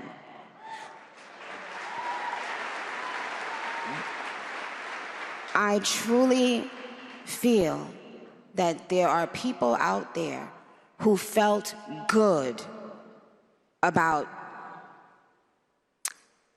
chastising Christians right here in our country. And it's kind of really, really sick. We can't let people like that be in power, you guys. That's the truth. I can sugarcoat it and laugh and kiki, but the truth is, I am here today to tell you guys that. We absolutely cannot let people who have a problem with us worshiping God, we cannot have them in power. We cannot have them in power. All you have to do is look at what is happening in other places in the world. Look at what is being done to Christians all around the world. And ask yourself why people in this country that were in positions of power felt so comfortable to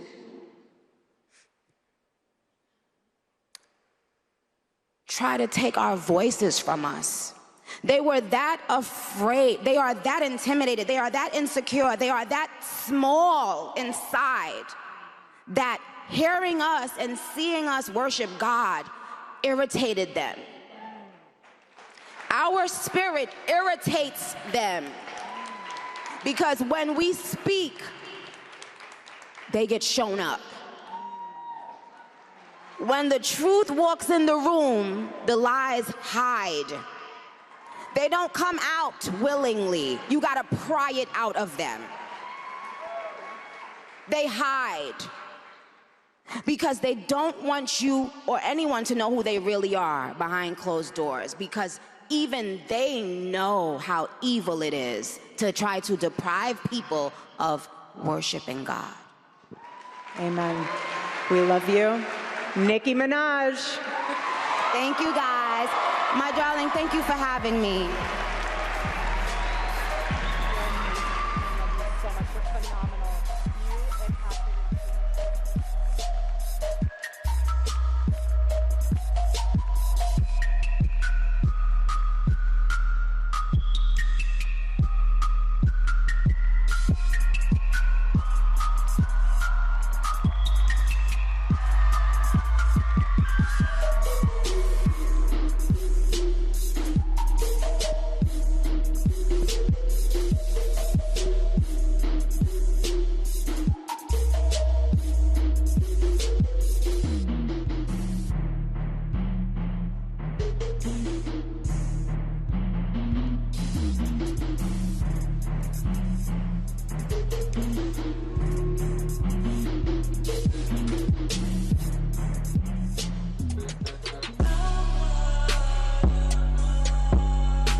Okay.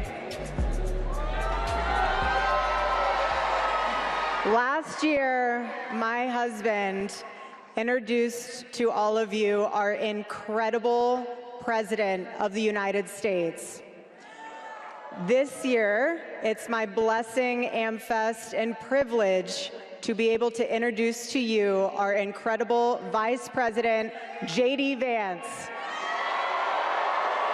JD Vance lives the American dream because he wants you guys to be able to live the American dream. I grew up in Middletown, Ohio, a small town where people spoke their minds, built with their hands, and loved their God, their family, their community, and their country with their whole hearts. But it was also a place that had been cast aside and forgotten by America's ruling class in Washington. Despite the closing factories and the growing addiction in towns like mine, in my life, I had a guardian angel by my side. She was an old woman who could barely walk, but she was tough as nails. I called her Mamaw, the name we hillbillies gave to our grandmothers. Thanks to that Mamaw, things worked out for me. After 9/11, I did what thousands of other young men my age did. I enlisted in the United States Marines. From Iraq to Afghanistan, from the financial crisis to the Great Recession, from open borders to stagnating wages, the people who govern this country have failed and failed again. That is, of course, until a guy named Donald J. Trump came along. President Trump represents America's last best hope to restore what, if lost, may never be found again. A country where a working-class boy born far from the halls of power can stand on this stage as the next Vice President of the United States of America. For Charlie, we will speak the truth every single day. For Charlie, we will rebuild this United States of America to greatness. We will never cower, even when staring down the barrel of a gun.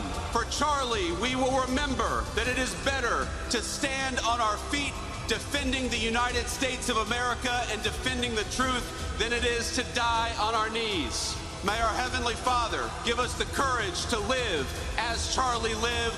That is what we must do for Charlie. Ladies and gentlemen, please welcome Vice President JD Vance.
Wow.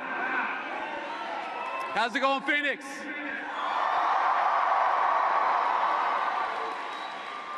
It's so good to be here with you all on this amazing day to close out an amazing AmFest 2025.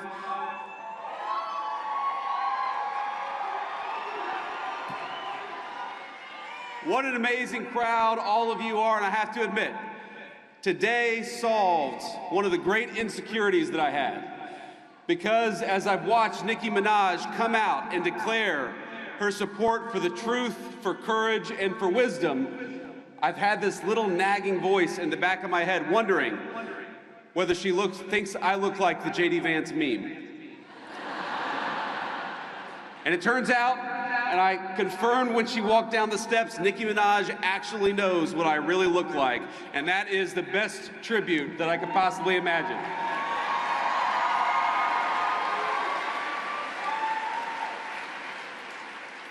I have to start off with a note of gratitude. Erica, I cannot thank you enough for your strength, your grace, and your kind words of support for this administration and for me personally.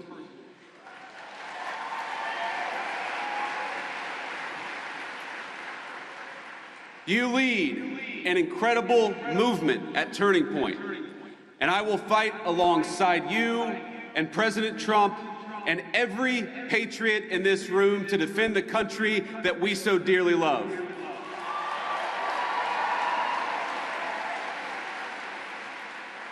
And when I say that I'm going to fight alongside of you, I mean all of you, each and every one. President Trump did not build the greatest coalition in politics by running his supporters through endless, self-defeating purity tests. He says, "Make America great again," because every American is invited.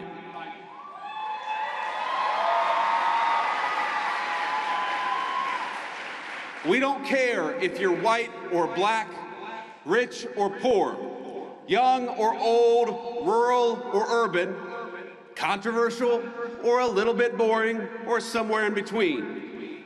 People of every faith come to our banner because they know that the America First movement will make their lives better, and they also know that the Democrats don't care about anything other than maybe transing their kids. So if you love America, if you want all of us to be richer, stronger, safer, and prouder, you have a home on this team.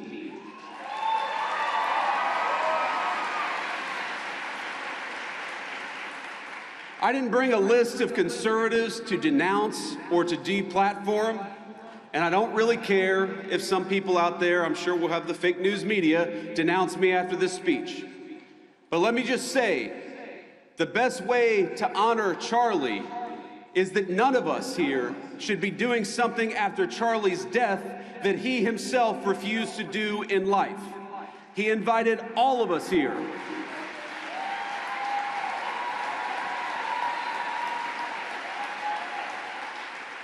Charlie invited all of us here for a reason, because he believed that each of us, all of us, had something worth saying, and he trusted all of you to make your own judgment.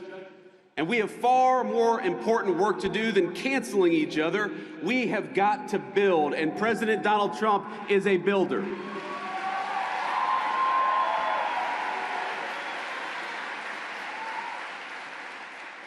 We're building a better country right now, and you have a rightful place in the success of your nation and the success of this movement. And we build by adding, by growing, not by tearing down. Charlie Kirk was a great builder too. He understood that any family can have its disagreements, its tough conversations. We can learn and improve and treat one another better. We can love each other despite the disagreement. But winning demands teamwork. And I am honored to be on Turning Point's team. I'm honored to be on your team, and I will stay that way.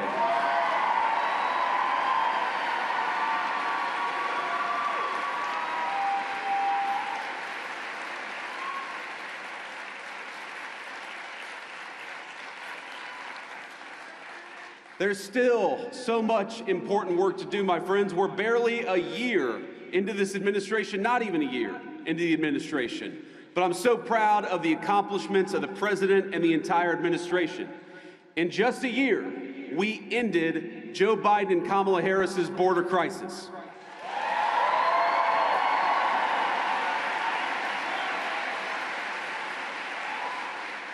December marks 7 months straight of zero releases at the southern border.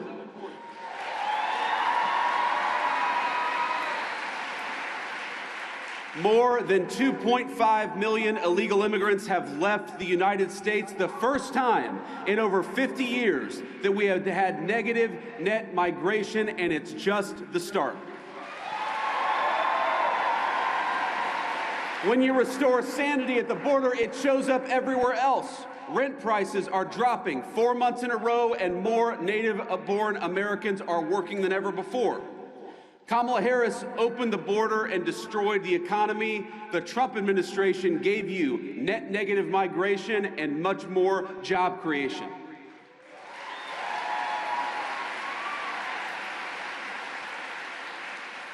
Real wages are finally growing. Inflation is half of what it was under Democrats.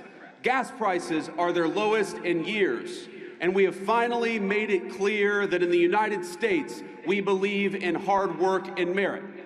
Unlike the left, we stand against treating anybody, and I love what Nicki said about this. We don't treat anybody different because of their race or their sex. So we have relegated DEI to the dustbin of history, which is exactly where it belongs.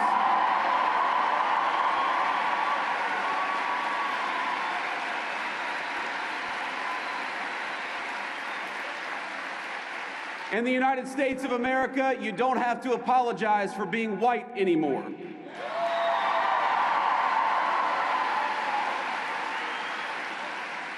And if you're an Asian, you don't have to talk around your skin color when you're applying for college, because we judge people based on who they are, not on ethnicity and things they can't control.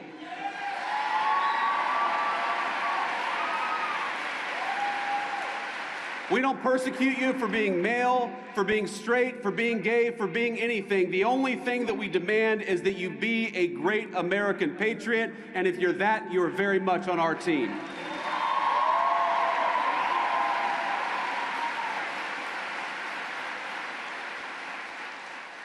Just consider the contrast. Kamala Harris used the government to censor you. We're using, in the Trump administration, the government to protect your free speech, whether it's on college campuses or in the digital marketplace of ideas.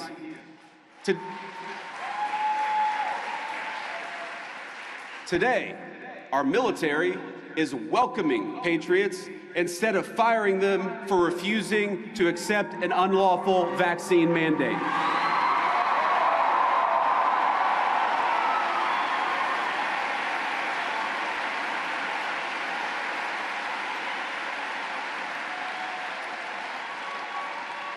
And to honor Charlie, but also to honor all of you, we're working to end the scourge of left-wing violence in the United States of America. We're going after the far left crime networks, but we're also going after the monsters that fund them. We don't just want to go after the Antifa member who threw a brick at an ICE agent. We want to know who bought the brick, and we're going to prosecute them too.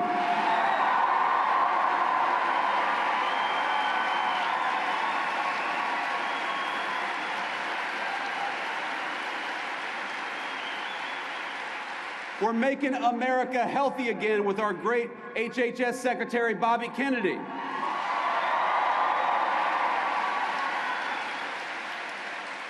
We're bringing drug prices down and purging our food supply of the poison that had built up over a generation.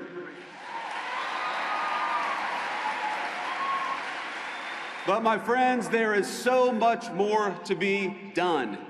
And the people saying we need to be doing more, we need to be doing it faster, trust me, I hear you. Greatness awaits every single one of you in the America First movement we are building together, but we need your help to get there. Do you want more prosecutions? Great. So do we. Donald Trump and I have a list of better judges and prosecutors to enact swifter justice. So join us in the fight against the stupid Senate rules to stand in their way.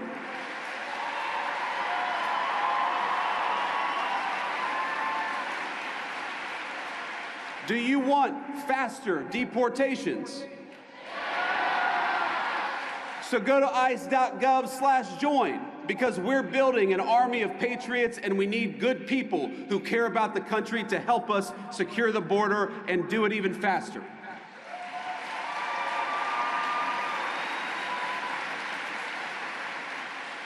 Do you want rents to keep dropping and wages to keep rising as they have over the last few months?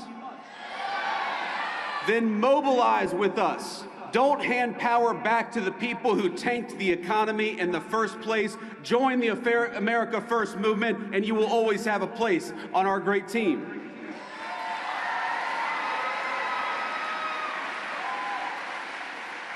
Next month will be the official one-year anniversary of the Trump administration, and I am damn proud of our record so far.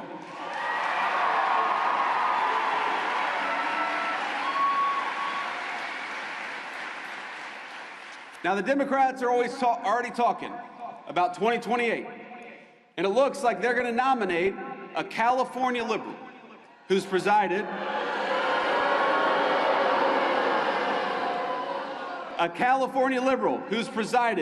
over rolling blackouts, open borders, and unchecked violent gangs. They're just trying to settle on whether it's going to be Gavin Newsom or Kamala Harris. And in the meantime, what are the Democrats offering you in the meantime? I got to say, ladies and gentlemen, they are not sending their best. Omar Fateh was Ilhan Omar's candidate for mayor of Mogadishu. Minneapolis. Little Freudian slip there.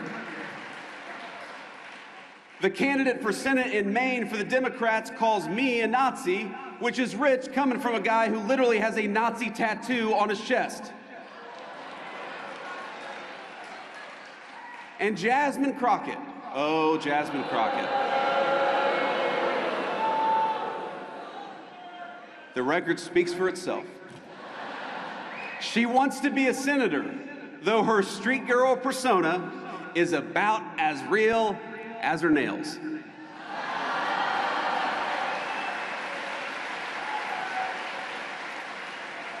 But ask yourself, what do all of these people have in common? And the unfortunate answer is they are puppets. They don't actually matter. They are cogs in a machine that wants to make you poorer, that wants to make you less powerful, and wants to make you less safe in the country your ancestors built. And while President Trump and I are doing everything we can to break that machine, the left is still there, my friends, and they are still very powerful. Don't delude yourselves. It's the activist groups who want to poison your kids with hormone replacement therapy and toxins in your water supply. It's the corporate boardrooms pushing diversity quotas while whining about the fact that Donald Trump won't let them ship American jobs overseas anymore, and boo-hoo to that. It's the rogue district judges who issued nationwide injunctions every time the president lifts a finger. It's the Soros DAs who cheered on as their cities burned. What unites them? They win when our country loses. They get rich when you get poorer. They hire the illegals that they bring in to take your jobs. They drink fine wine in the countries they ship your jobs to.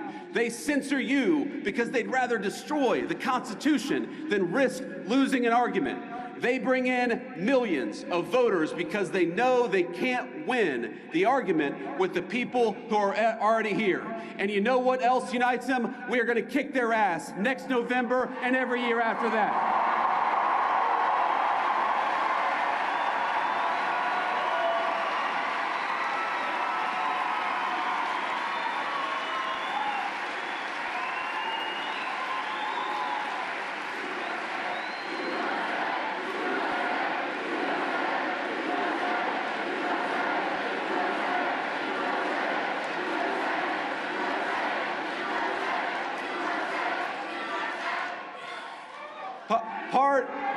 Part of the American dream is the idea that we're all, every single one of us, on the same team. We're all part of the same American family.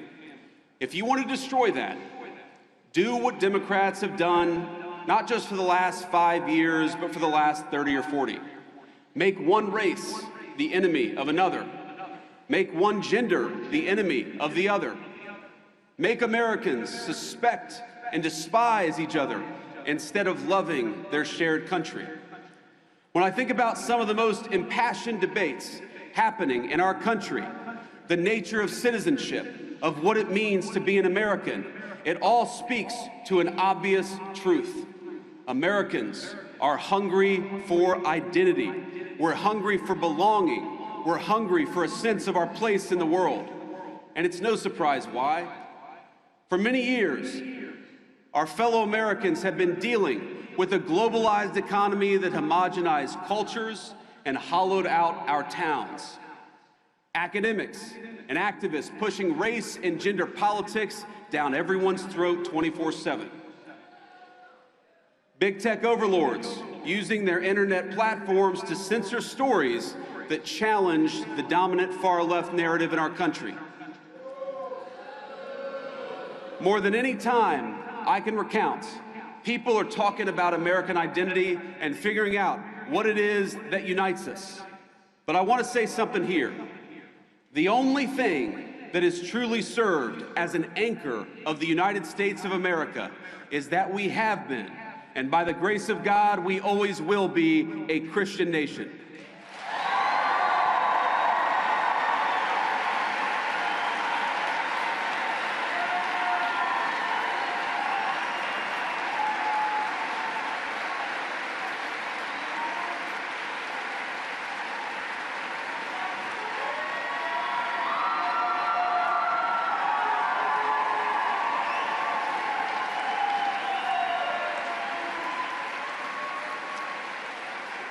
Now, I want to be explicit because, of course, the fake news media will twist everything that I say.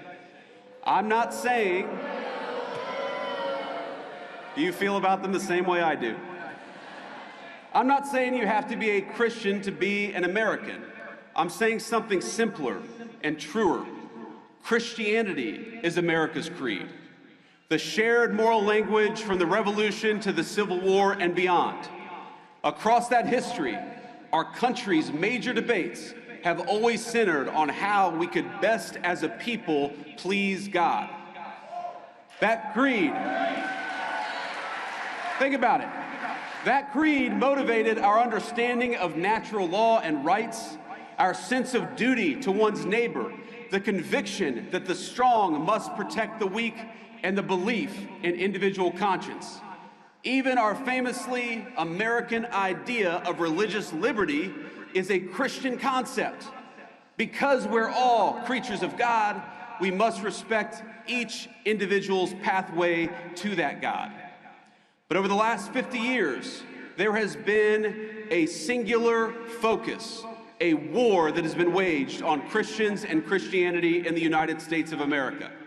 And let me say, of all the wars that Donald Trump has ended, that is the one we're proudest of.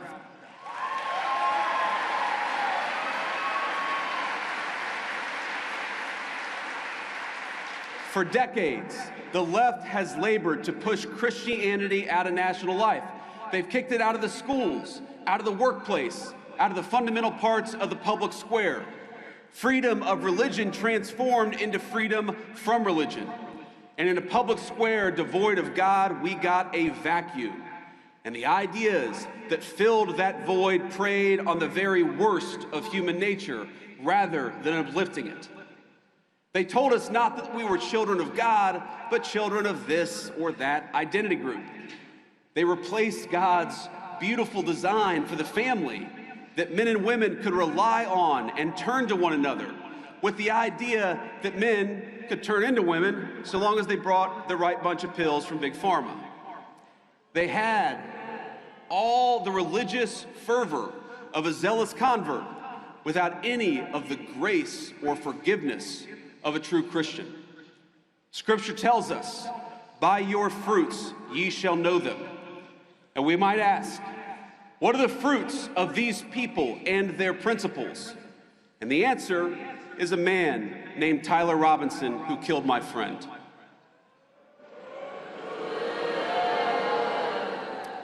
Think about it. He has everything that the far left want from our young men. He rejected the conservatism and the spirituality, the values of a small town family. He moved into a small apartment. He became addicted to porn. He became addicted to hate. And he ended up sleeping with somebody who doesn't know whether they're a man or a woman. That is the nightmare scenario, but that is the scenario that the left has actively advertised they want for American families. And the young men in the audience in particular. That is exactly why we have to fight them. Because the fruits of true Christianity are men like Charlie Kirk.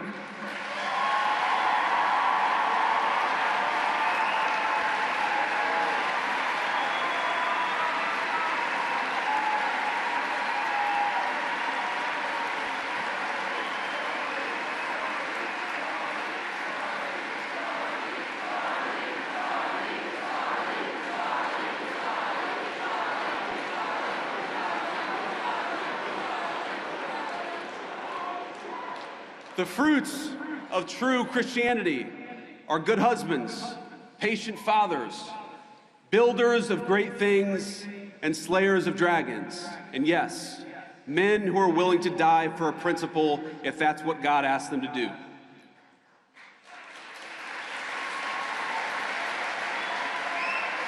Because so many of us recognize that it is better to die a patriot than live a coward.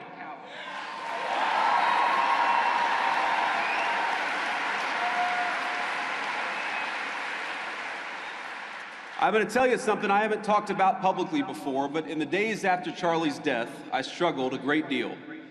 I'm sure many of you did too.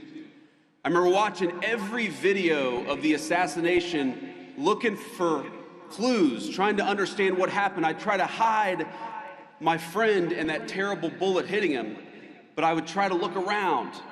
I stayed up all night for many nights in a row, researching every conspiracy theory, going down every rabbit hole. When my lovely wife, Usha, told me to come to bed, I told her I owed it to Charlie to try to uncover every stone, and so that's what I tried to do.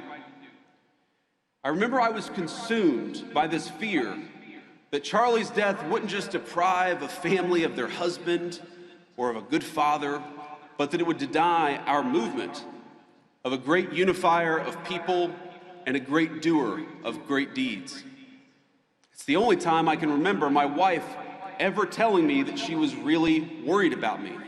She told me it many times. But what saved me was not lying to myself, but accepting the reality of the fight that we're in. Charlie's death was an immense loss, an irreplaceable loss. We got kicked in the teeth, my friends, and there's no sugarcoating it or pretending that it didn't happen. We need to accept that.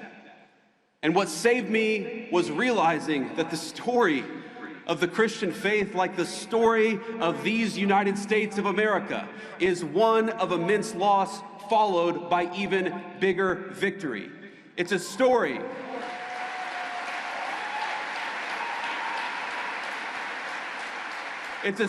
of very dark nights followed by very bright dawns. What saved me was remembering the inherent goodness of God and that His grace overflows when we least expect it.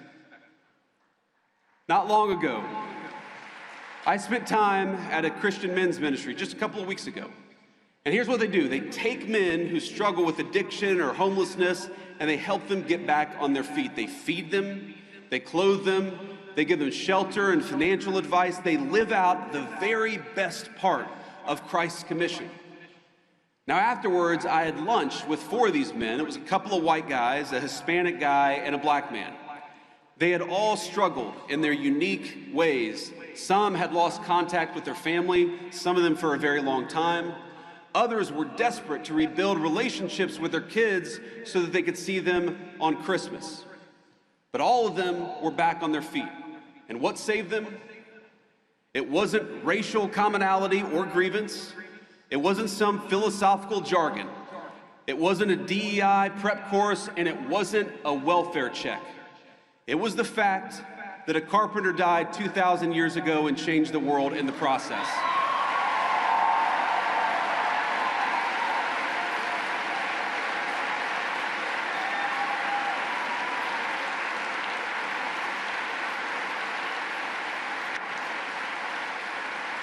If you go to almost any food pantry in this country, you will find Christians feeding the poor.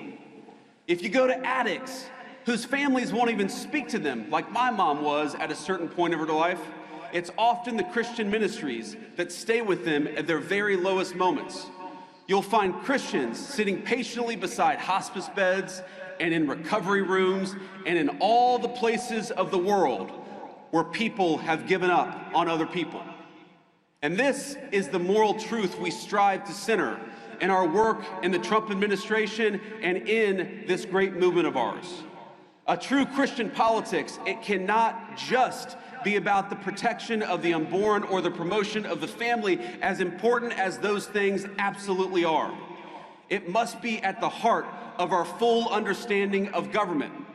Why do we penalize corporations that ship American jobs overseas because we believe in the inherent dignity of human work and every person who works a good job in this country. Why? Why have we worked, without the help of Congress, to restrict H-1B visas, for example? Because we believe it is wrong for companies to bypass American labor just to go for cheaper options in the third world.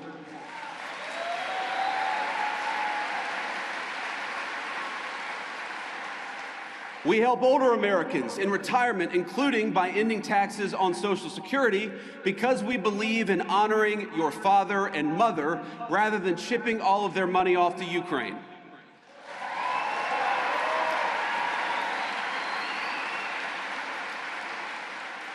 We believe in taking care of the poor, which is why we have Medicaid, so that the least among us can afford their prescriptions or to take their kids to see a doctor. And it's why we are outraged at the injustice of Tim Walz allowing Somalian immigrants to defraud that program to the tune of billions of dollars. It ought to go to Americans, because that's who it's there for.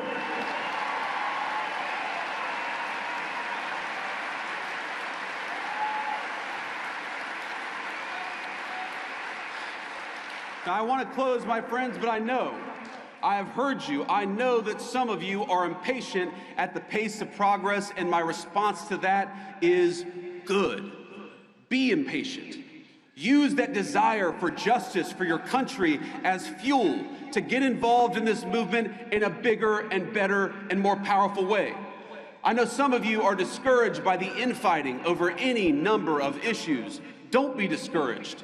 Wouldn't you rather lead a movement of free thinkers who sometimes disagree than a bunch of drones who take their orders from George Soros?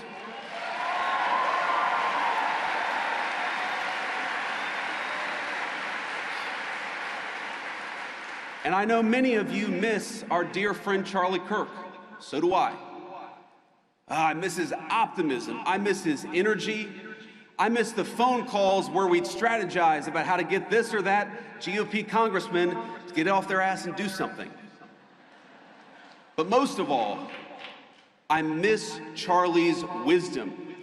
I miss his reminder that politics is not a dress rehearsal or a game. We are making decisions that will save our country and give the American people a shot at their dreams again. If you miss Charlie Kirk, do you promise to fight what he died for? Do you promise to take the country back from the people who took his life? Do you promise to help defeat the radicals who cheered his death? Do you promise to honor his memory by having faith in the God he loved? My friends, commit to these things, and I promise you victory. I promise you closed borders and safe communities. I promise you good jobs and a dignified life. Only God can promise you salvation in heaven, but together we can fulfill the promise of the greatest nation in the history of the earth. Merry Christmas, my friends. Let's keep fighting.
True bliss.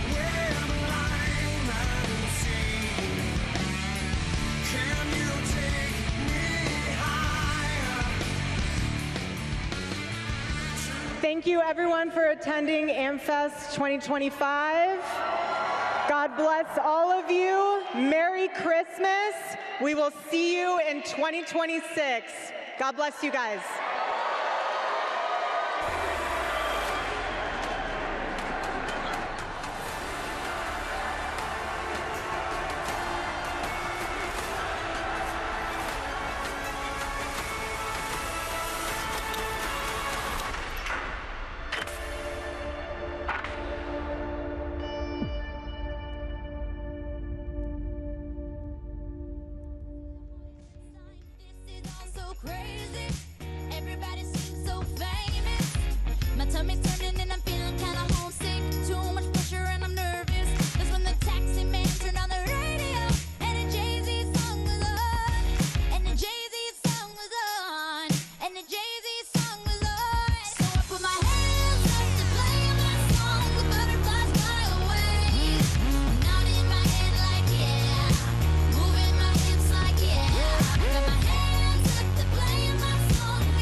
In my taxi cab, everybody's looking at me now.